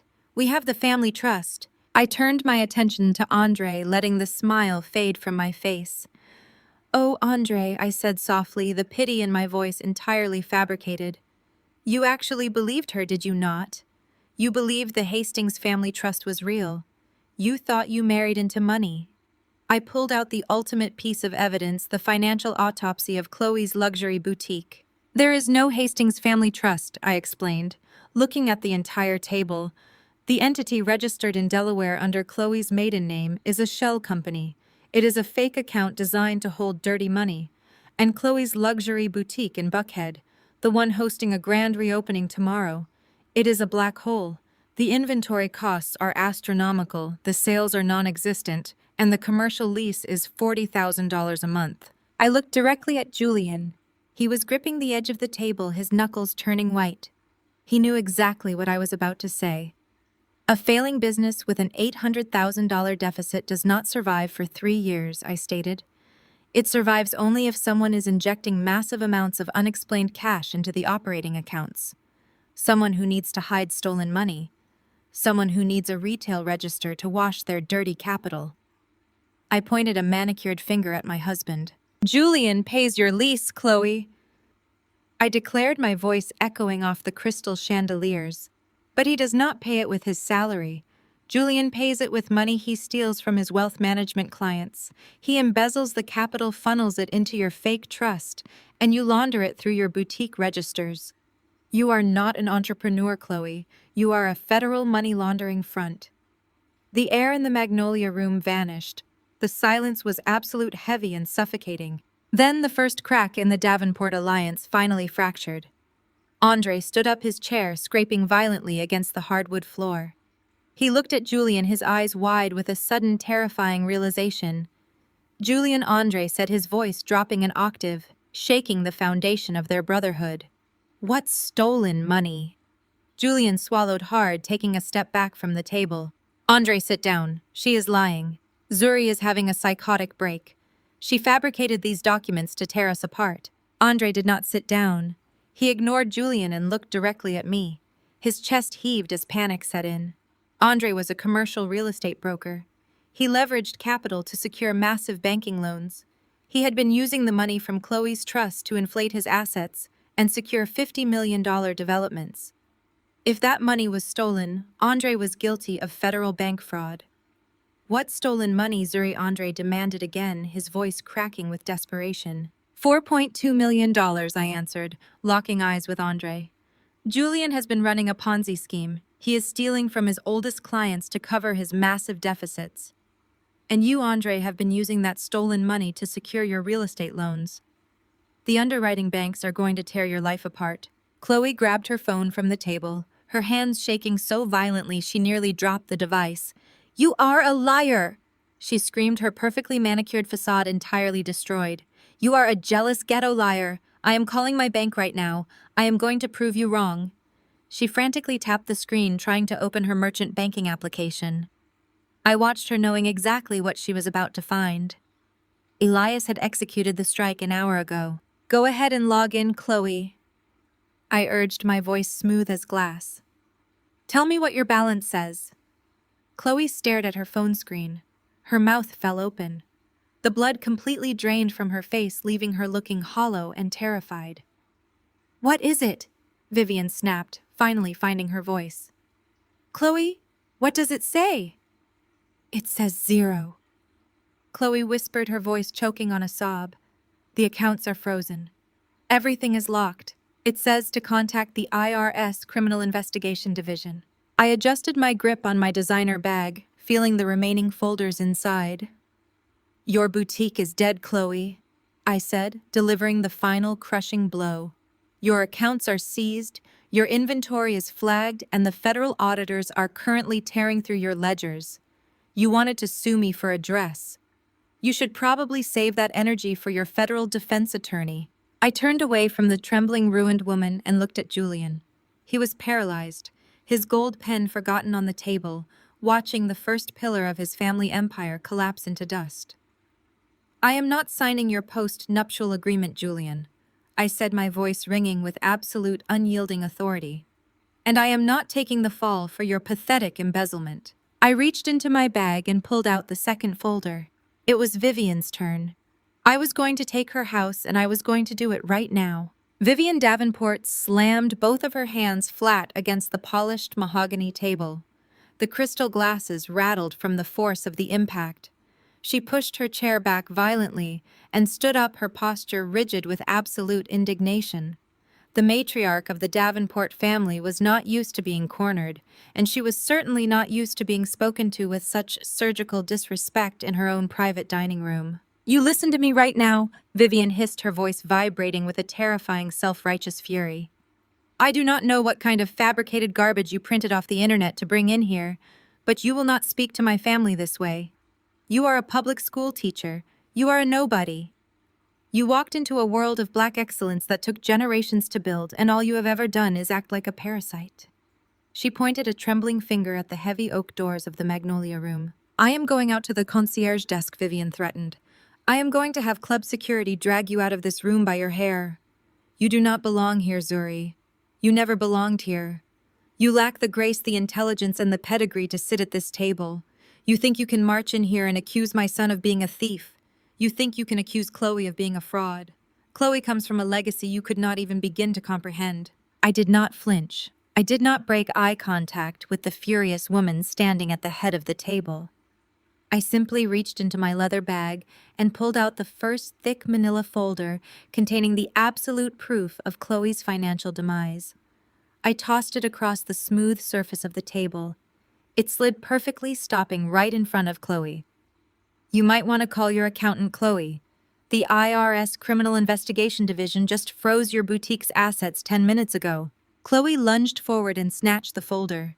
She ripped it open, her manicured nails tearing the thick paper. She stared at the federal execution warrants, the official notices of asset forfeiture, and the detailed audit logs provided directly by Elias's contacts at the Treasury Department. The documents were stamped with official federal seals. There was no denying their authenticity. Chloe let out a sound that was half gasp and half sob. She dropped the papers as if they were physically burning her hands. She covered her face, collapsing back into her chair. "It is real," Chloe whispered, her voice muffled behind her hands. "The feds have everything. They locked the merchant accounts." Vivian stared at her daughter-in-law, her expression freezing into a mask of pure horror. "Chloe, stop this nonsense," Vivian commanded, her voice cracking. "Call your father. Call the Hastings family trust attorneys. They will squash this." "My father works at a hardware store in Charleston," Chloe screamed suddenly, dropping her hands and looking at Vivian with mascara streaming down her face. "There is no trust, Vivian. There is no shipping fortune. We lost the house when I was 12. I have been paying the minimums on 22 credit cards just to afford the dues at this stupid country club so you would not look down on me." The absolute silence that followed was deafening. The grand illusion of the Davenport Empire was shattering in real time. Andre turned slowly to look at his brother. The handsome, confident real estate broker looked like he was about to be physically sick. If Chloe's accounts were frozen, that meant the collateral he used to secure his $50 million commercial loan was under federal review. "Julian," Andre said, his voice dangerously low. "Tell me she is lying. Tell me you did not use my wife to launder stolen money. If the FBI is looking at her accounts, they are looking at mine. My underwriting bank is going to pull the funding. I will go to federal prison, Julian." Julian took a step backward, bumping into the heavy velvet drapes. He held his hands up in a pathetic gesture of surrender. "Andre, we can fix this. It is just a temporary audit. I have an offshore account. We can move capital and cover the margins before the feds dig too deep." "You idiot!" Andre roared, lunging across the table and grabbing Julian by the lapels of his tailored suit. "You embezzled $4 million and routed it through my family. You destroyed my career." "Sit down, Andre," I commanded, my voice cracking through the room like a whip. Andre froze. He slowly released his brother's suit jacket and sank back into his chair, his chest heaving. He looked at me, realizing for the first time that the quiet public school teacher his mother despised was the one holding the executioner's axe. Vivian was trembling. Her perfect posture had collapsed. She looked at Chloe, sobbing in her chair. She looked at Julian, cowering against the wall. The world of black excellence she had championed was nothing but a hollow, rotting shell of fraud and desperation. But narcissists do not surrender when they are cornered. They lash out. Vivian turned her furious gaze back to me. The veins in her neck were visibly pulsing. "You did this!" Vivian spat, her voice dripping with venom. You manipulated this entire situation to ruin my boys. You are a bitter, jealous woman. You could not handle the pressure of our lifestyle, so you decided to tear it down. I remained standing behind my chair. I am a forensic auditor, Vivian. I simply read the math. Your sons destroyed themselves. I am calling the police. Vivian threatened, reaching into her designer handbag for her phone. I am going to have you arrested for corporate espionage. And then I am calling the judge. You will never see Trey again. You are going to leave this club, and you are going to walk straight back to my estate. You will pack your cheap clothes, you will pack your son's belongings, and you will vacate my property. You are living under my roof, Zuri. I am throwing you out on the street today. She held her phone up her thumb, hovering over the keypad, her eyes wide with frantic, desperate authority. She truly believed that she still held the ultimate trump card. She believed the massive mahogany mansion in Beacon Hill gave her the power to banish me into poverty. I let her hold that belief for exactly 3 seconds. I reached back into my designer bag, my fingers brushed against the heavy textured paper of the second manila folder. The dossier Elias had handed me that morning. The final nail in the coffin of Vivian Davenport's manufactured legacy. Your roof, I asked, tilting my head slightly. Yes, my roof, Vivian snapped. The Davenport estate. The house my family has owned for generations. The house you have disgraced with your presence. I pulled the folder from my bag and gripped it in my right hand. I walked slowly around the edge of the massive dining table. Julian pressed himself harder against the wall as I passed him. Andre did not even look up from the floor. Chloe continued to quietly sob into her napkin. I stopped directly in front of Vivian. She looked up at me, her phone still clutched in her hand. She was trying to project dominance, but her eyes betrayed the absolute terror radiating through her nervous system. You love that house, do you not, Vivian? I asked, my voice dangerously soft. You love reminding everyone that you reside in a historic masterpiece. You love using the square footage to justify your arrogant behavior. You think those brick walls make you royalty. It is my home, Vivian stated, her voice wavering. I lifted the manila folder and dropped it onto the table directly on top of her phone. Not anymore, Vivian. I tapped the thick stack of county property records. I suggest you open that, I instructed, because while you were busy lecturing me about my lack of pedigree, you forgot to pay your mortgage for a very long time. Chloe's eyes darted from the black screen of her dead phone to the manila folder sitting on the table. The reality of the digital zero had not fully penetrated her denial, but the physical weight of the federal documents was unavoidable. Her trembling hands reached out and pulled the thick stack of papers from the folder I had tossed to her earlier. The bold black letters across the top of the primary document spelled out her absolute doom. Department of the Treasury, Internal Revenue Service, Criminal Investigation Division, Notice of Asset Seizure. A sharp, ragged gasp tore through Chloe's throat. It was a terrible, wet sound that shattered whatever remained of the room's civilized atmosphere. She dropped the papers as though the ink were laced with acid. Her hands flew to her chest, gripping the fabric of her silk blouse. She tried to take a breath, but her lungs refused to expand. Her mouth opened in a silent scream. Chloe, what is it? Andre barked, his attention snapping from Julian to his wife. She could not answer. Chloe was fully hyperventilating. Her chest heaved in rapid, shallow jerks. The illusion of her aristocratic Charleston bloodline evaporated, leaving behind a terrified, desperate woman staring at the very real prospect of a federal prison sentence. She pushed her chair back, the wood screeching against the floor, and fell to her knees. She grabbed the edge of the mahogany table, gasping for air, her perfectly styled hair falling in messy clumps around her face. Andre rushed to her side, but his eyes caught the bold federal seal on the document she had dropped. He reached down and snatched the paper from the floor. His eyes scanned the dense legal text, reading the exact routing numbers, the seizure codes, and the detailed logs of Julian's fraudulent transfers. I watched Andre's handsome face undergo a catastrophic transformation. The initial confusion morphed into absolute, unadulterated terror. He read the account numbers, he recognized them. They were the exact same offshore accounts he had used as collateral to secure his $50 million commercial real estate developments in Midtown. Andre dropped the paper and slowly turned his head to look at Julian. The older brother was still pinned against the wall by the sheer gravity of the situation, his bespoke suit looking suddenly too large for his shrinking frame. "You tied my developments to a federal tax fraud," Andre said, his voice a low, lethal growl that barely sounded human. Julian held up his hands, palms facing outward in a pathetic gesture of surrender. "Andre, you have to understand." The compliance board at the firm was getting suspicious. I needed a clean external entity to wash the yield. I needed a legitimate retail front with high overhead to explain the cash flow. It was a temporary measure to protect the family assets.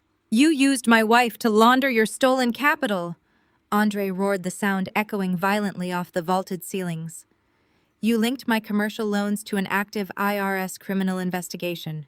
If they seize her boutique, they seize the trust. If they seize the trust, the banks recall my loans. You did not protect the family, Julian. You handed us directly to the federal government." Andre lunged, the carefully cultivated illusion of black excellence, the pristine manners, the country club etiquette, all of it vanished in an instant. He closed the distance between them and slammed Julian against the heavy mahogany wall paneling. The impact rattled the crystal chandeliers above our heads. Julian gasped as Andre's hands clamped around his throat. "Andre, what are you doing?" Julian choked out, his fingers desperately clawing at his brother's wrists. "Get off me!" "I will kill you," Andre screamed, spittle flying from his lips. "I will kill you before I let you send me to federal prison. I am not taking the fall for your sloppy embezzlement." The private dining room descended into absolute chaos. Julian panicked and swung a wild blind punch, his fist connected solidly with Andre's jaw. Andre staggered backward, but rebounded immediately, tackling Julian into the massive dining table. They crashed against the edge, knocking over the silver ice bucket. The vintage champagne hit the floor with a sharp, shattering crash, sending glass and freezing water exploding across the hardwood. "Boys, stop it!" Vivian shrieked, her voice pitching into a hysterical frequency. She stood at the head of the table, clutching her pearls, her eyes wide with horror. "Stop it this instant. The club members will hear you. The concierge will call security." It was a stunning display of narcissistic priority. Her sons were actively destroying each other, facing decades in federal prison, and Vivian Davenport was solely concerned about the noise level offending the Buckhead Country Club elite. They ignored her completely. Andre grabbed Julian by the lapels of his ruined suit and threw him to the floor. Julian scrambled backwards, slipping on the spilled champagne, his expensive leather shoes sliding uselessly against the wet wood. He kicked out, catching Andre in the knee. Andre grunted in pain, but lunged forward again, pinning Julian to the ground. I stood perfectly still behind my chair, observing the carnage with cold, calculated satisfaction. I did not raise my voice. I did not try to intervene. I simply watched the architects of my misery tear each other to bloody pieces. For 10 years I had endured their condescension. For 10 years I had swallowed their insults, smiled through their passive-aggressive attacks, and allowed them to make me feel small. They had demanded respect simply because they shared a last name. They had demanded my submission because they believed their wealth made them untouchable. Now the wealth was gone. The name was a liability, and the untouchable Davenport brothers were rolling on the floor like common thugs fighting over the scraps of a ruined empire. Chloe remained on her knees, gripping the base of the table, still gasping for air. Her chest heaved violently, her eyes rolling back in sheer panic. Vivian continued to shriek uselessly, pacing back and forth, but refusing to physically separate her sons. Julian managed to shove Andre off him, rolling to his feet with blood trickling from his split lip. He backed away from his furious brother, pointing a shaking finger at me. "This is her fault!" Julian screamed, his voice cracking with desperation. "Do not look at me, Andre, look at her!" Zuri planned this. She orchestrated the audit. She triggered the federal freeze. She is trying to tear our family apart. Andre wiped a smear of blood from his jaw and turned his wild eyes toward me. But the fury in his gaze did not land on me. He looked at me, then looked down at the federal documents scattered across the floor mixed with broken glass and spilled champagne. He knew the truth. She did not forge the client ledgers, Julian Andre spat, stepping over the debris and advancing on his brother again. She did not open the shell companies. You did. You got greedy, you got sloppy, and you dragged me down with you. I picked up my leather bag, letting it rest comfortably on my shoulder. I looked at the broken, bleeding men, the hyperventilating woman on the floor, and the horrified matriarch clutching her pearls. The post-nuptial agreement Julian had so arrogantly demanded I sign was completely soaked in champagne, its ink bleeding into the expensive parchment. The trap they had set for me was destroyed. The execution was flawless, but I was not finished yet. I still had the second folder resting exactly where I had dropped it, right on top of Vivian's phone. It was time to finalize the eviction. Julian stared at the folder, his fingers hovering inches above the manila surface, as if the contents were radioactive. The silence in the Magnolia Room was so profound that I could hear the faint rhythmic ticking of a clock somewhere in the hallway. I didn't wait for him to touch it. I walked around the table, the heels of my shoes clicking with a sharp, disciplined sound that cut through the stifling air. I came to a halt directly beside him. You really should have read the fine print on the firm's engagement letter for the audit. I said, my voice low and conversational, a stark contrast to the violence that had just unfolded between the brothers. You were so worried about keeping the SEC off your back that you didn't look at who was actually running the investigation. Julian finally looked up, his face a ghostly shade of gray. His eyes were wide, darting toward the folder. He didn't reach for it. He didn't have to. He could see the bold, unmistakable logo of the forensic auditing firm that had been dissecting his books for the past 30 days. You, he whispered the word barely a breath. You're the Shadow CEO. I am the owner, I corrected him. I bought the firm 2 years ago. I wanted a front row seat to watch you destroy everything you claim to be protecting. I tapped the file with my index finger. Open it, Julian, or don't. It doesn't change the outcome. Your board of directors was briefed on every single wire fraud discrepancy at 8 o'clock this morning. They didn't even need me to walk them through the math. You left a trail of breadcrumbs so obvious a first-year intern could have followed it straight to your personal accounts. Julian's hand finally moved. He grabbed the folder, his grip frantic, and ripped it open. The documents inside were a summary of his professional execution. The first page was a termination notice stamped and signed by the executive board citing gross embezzlement, breach of fiduciary duty, and criminal misappropriation of client assets. Julian, you were terminated for gross embezzlement at 9 a.m. today. I said, my voice steady, cataloging the destruction. The feds are currently boxing up your office.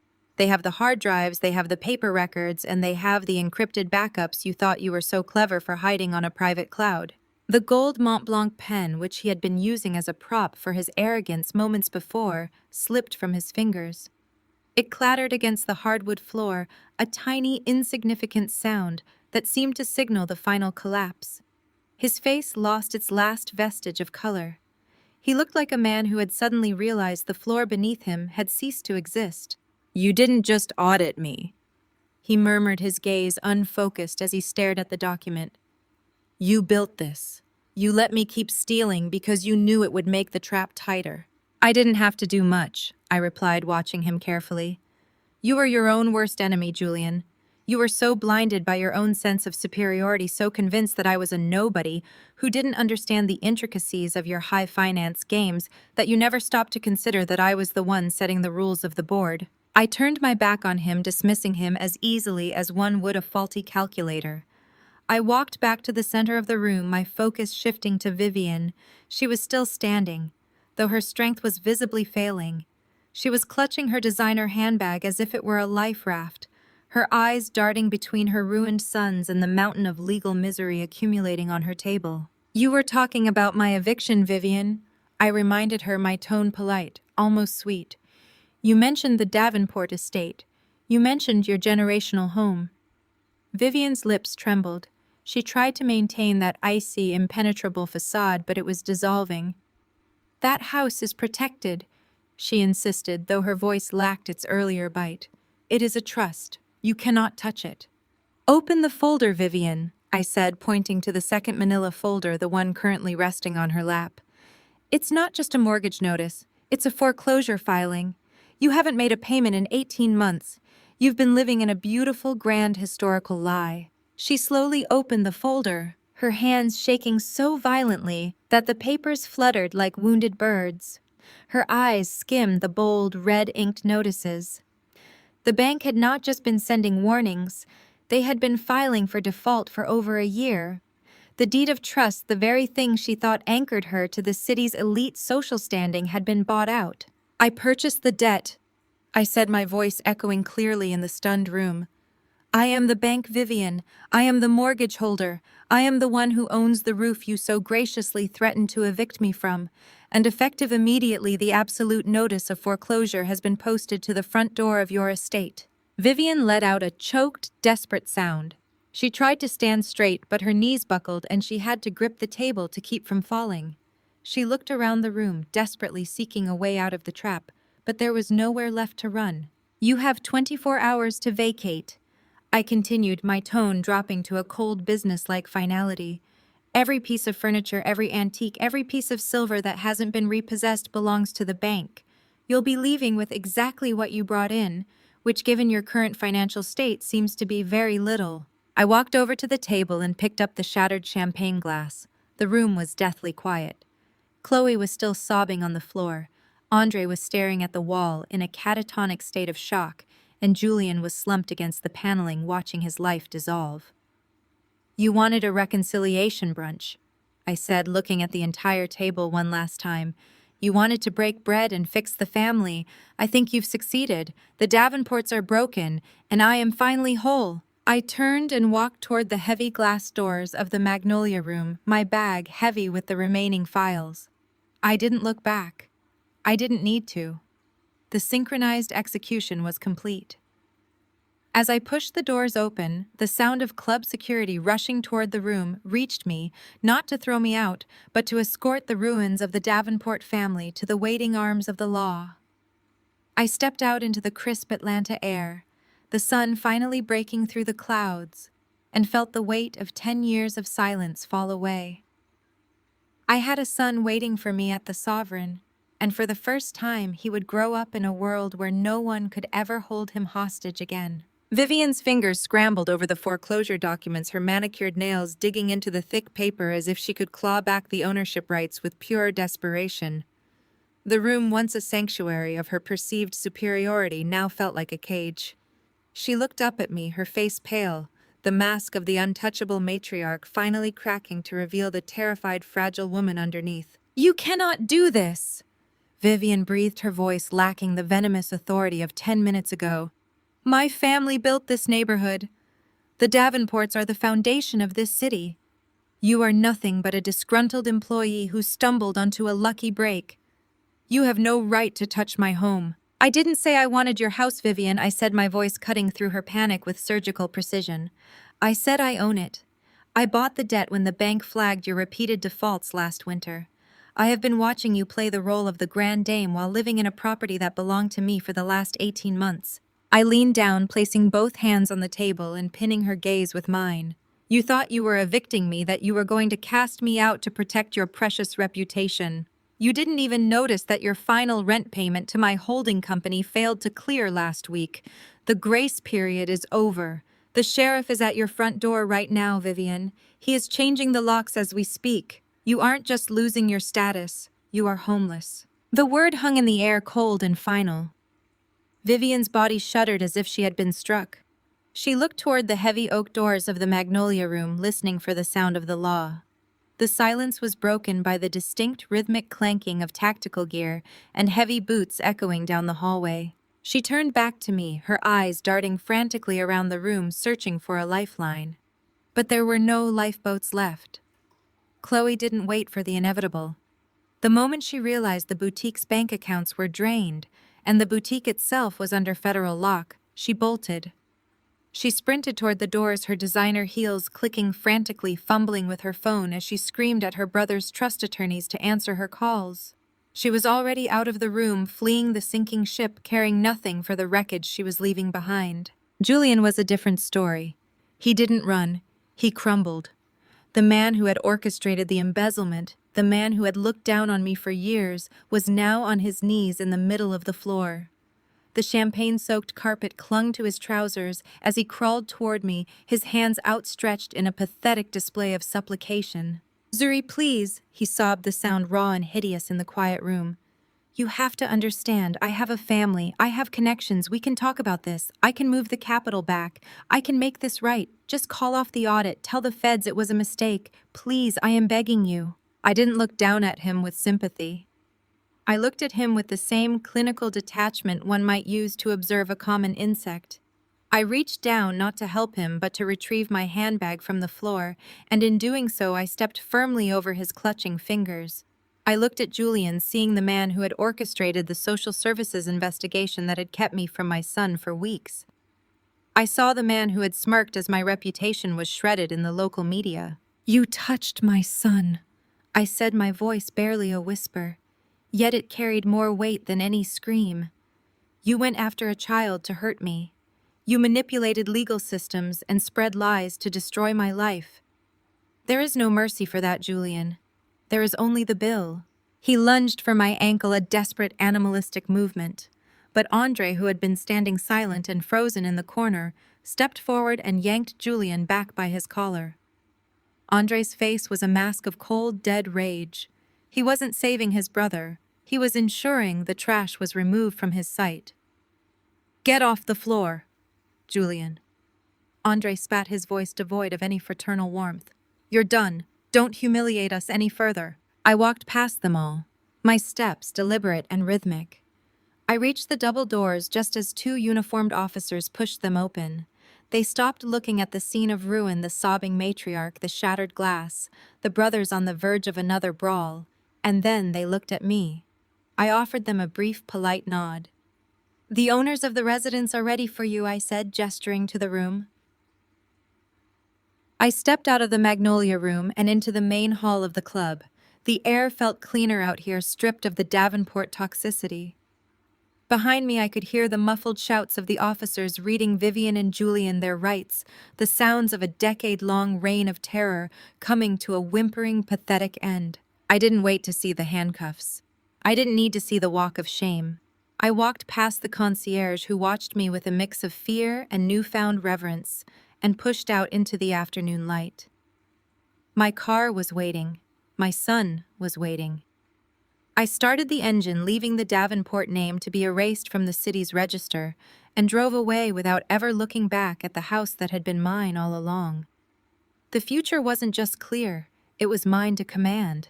The legal system moved with a swift, punishing efficiency that the Davenports had never before encountered. Within 72 hours of the incident at the Magnolia Room, the federal authorities had mapped the full extent of the embezzlement scheme. Julian, once the pristine broker of the city's high finance world, stood before a federal judge, his expensive suit replaced by a drab institutional jumpsuit. The prosecution presented the audit logs I had provided with such damning clarity that the defense barely offered a rebuttal. The judge handed down a 10-year sentence for wire fraud, money laundering, and conspiracy. As the bailiffs led him away, his eyes scanned the courtroom for his mother, but Vivian was nowhere to be found. Back at the Davenport estate, the atmosphere was thick with the finality of an ending. The eviction wasn't the dramatic cinematic spectacle Vivian had envisioned. It was a cold, bureaucratic process. By mid-morning, the sheriff's deputies were already clearing the premises. Men in uniform moved through the grand halls with indifferent precision, packing boxes with the fine china and crystal that had defined Vivian's social identity for 3 decades. She watched from the center of the foyer, refusing to leave the spot where she had held her first gala years ago. It was over. The bank-appointed liquidation team didn't care about Davenport bloodlines or the historical significance of the home. They cared about the outstanding mortgage debt and the foreclosure decree I had secured. When the deputies finally motioned for her to leave, Vivian walked out onto the manicured front lawn for the last time. She clutched a single designer bag, the only item she had been permitted to keep her eyes scanning the street to see if any of her loyal friends were watching. the street was empty. The social fallout hit with equal ferocity. Before the week was out, the National Sorority Alumni Chapter sent a registered letter to Vivian's temporary address. Because of the public record regarding her role in the family's criminal activities and the loss of her social standing, she was permanently blacklisted. Her name, once synonymous with high society charity in Atlanta, was struck from every board she chaired. The country club, which had been the anchor of her existence, followed suit. They revoked her membership, citing a violation of the club's strict code of conduct regarding criminal association and public scandal. Meanwhile, across town, the Davenport-Hastings marriage had descended into a war of attrition. Chloe, having realized that the boutique's assets were permanently frozen by the IRS, moved out of the home she and Andre shared. Within days, the local papers were covering the filing of a vicious, high-profile divorce. The proceedings were public, and they were ugly. Chloe's attorneys argued that she had been a victim of Andre's financial manipulation, while Andre's team successfully countered by revealing the extent of Chloe's personal credit card debt and her secret history of lifestyle fraud. Their once glamorous life was picked apart in the court of public opinion.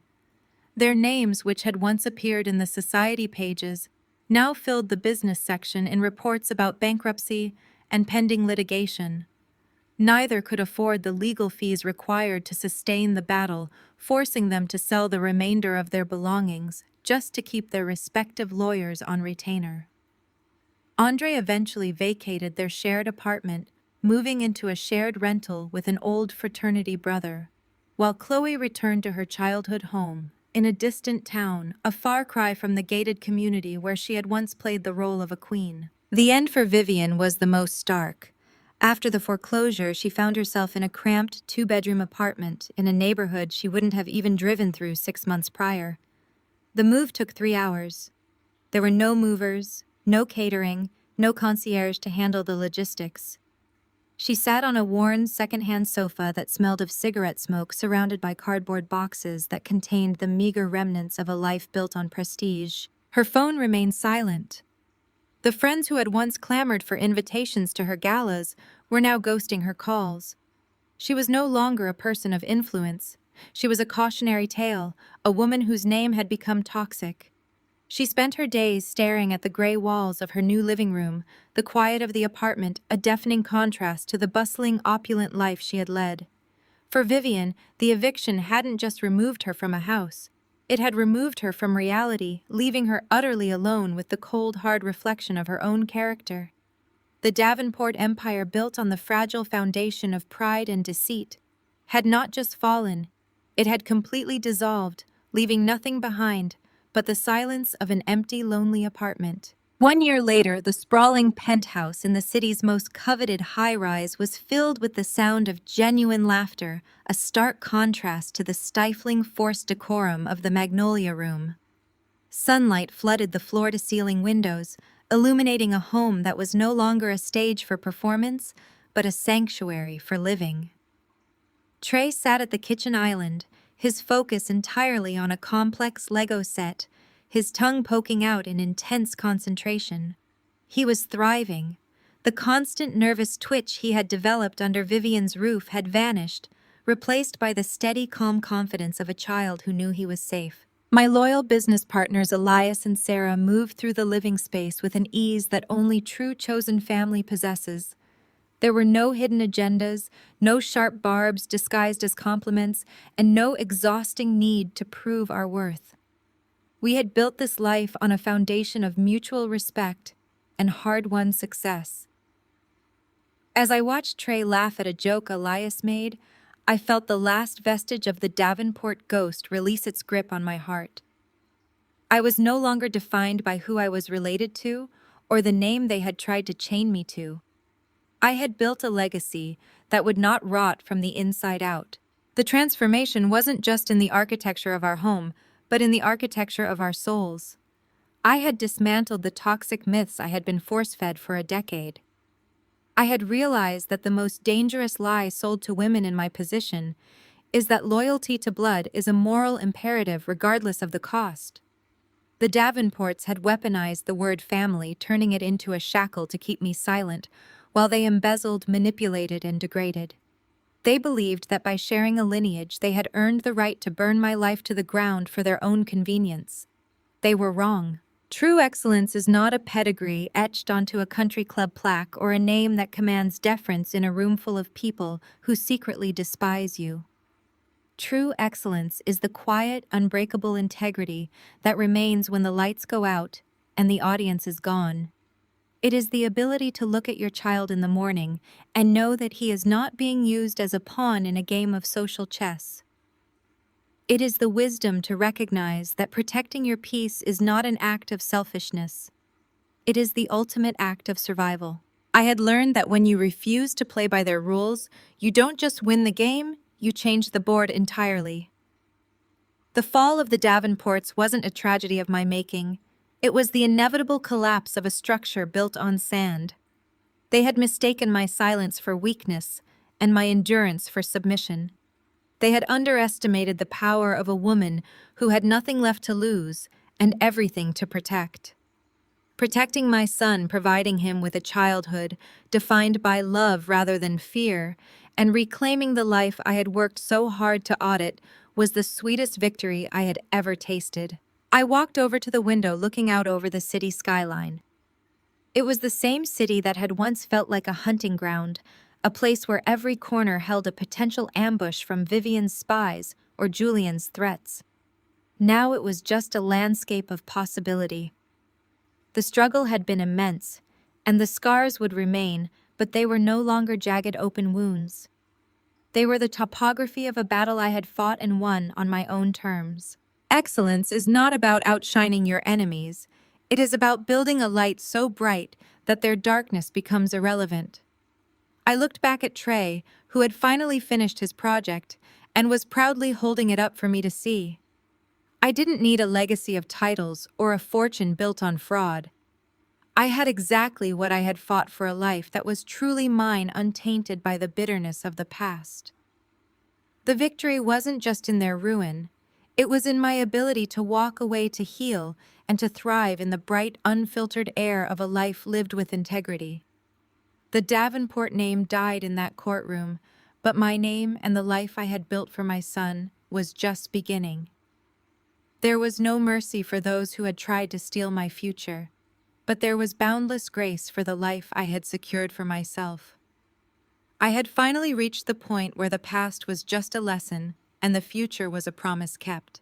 The ultimate lesson from these stories is that true worth is never defined by the validation of toxic family members. When you are constantly underestimated or mistreated, the most powerful response is not to beg for a seat at their table, but to build your own success with integrity and resilience. True strength lies in setting boundaries, protecting your peace, and realizing that you don't need anyone's permission to thrive. Ready to reclaim your power and build the life you deserve? Subscribe and share your story in the comments below.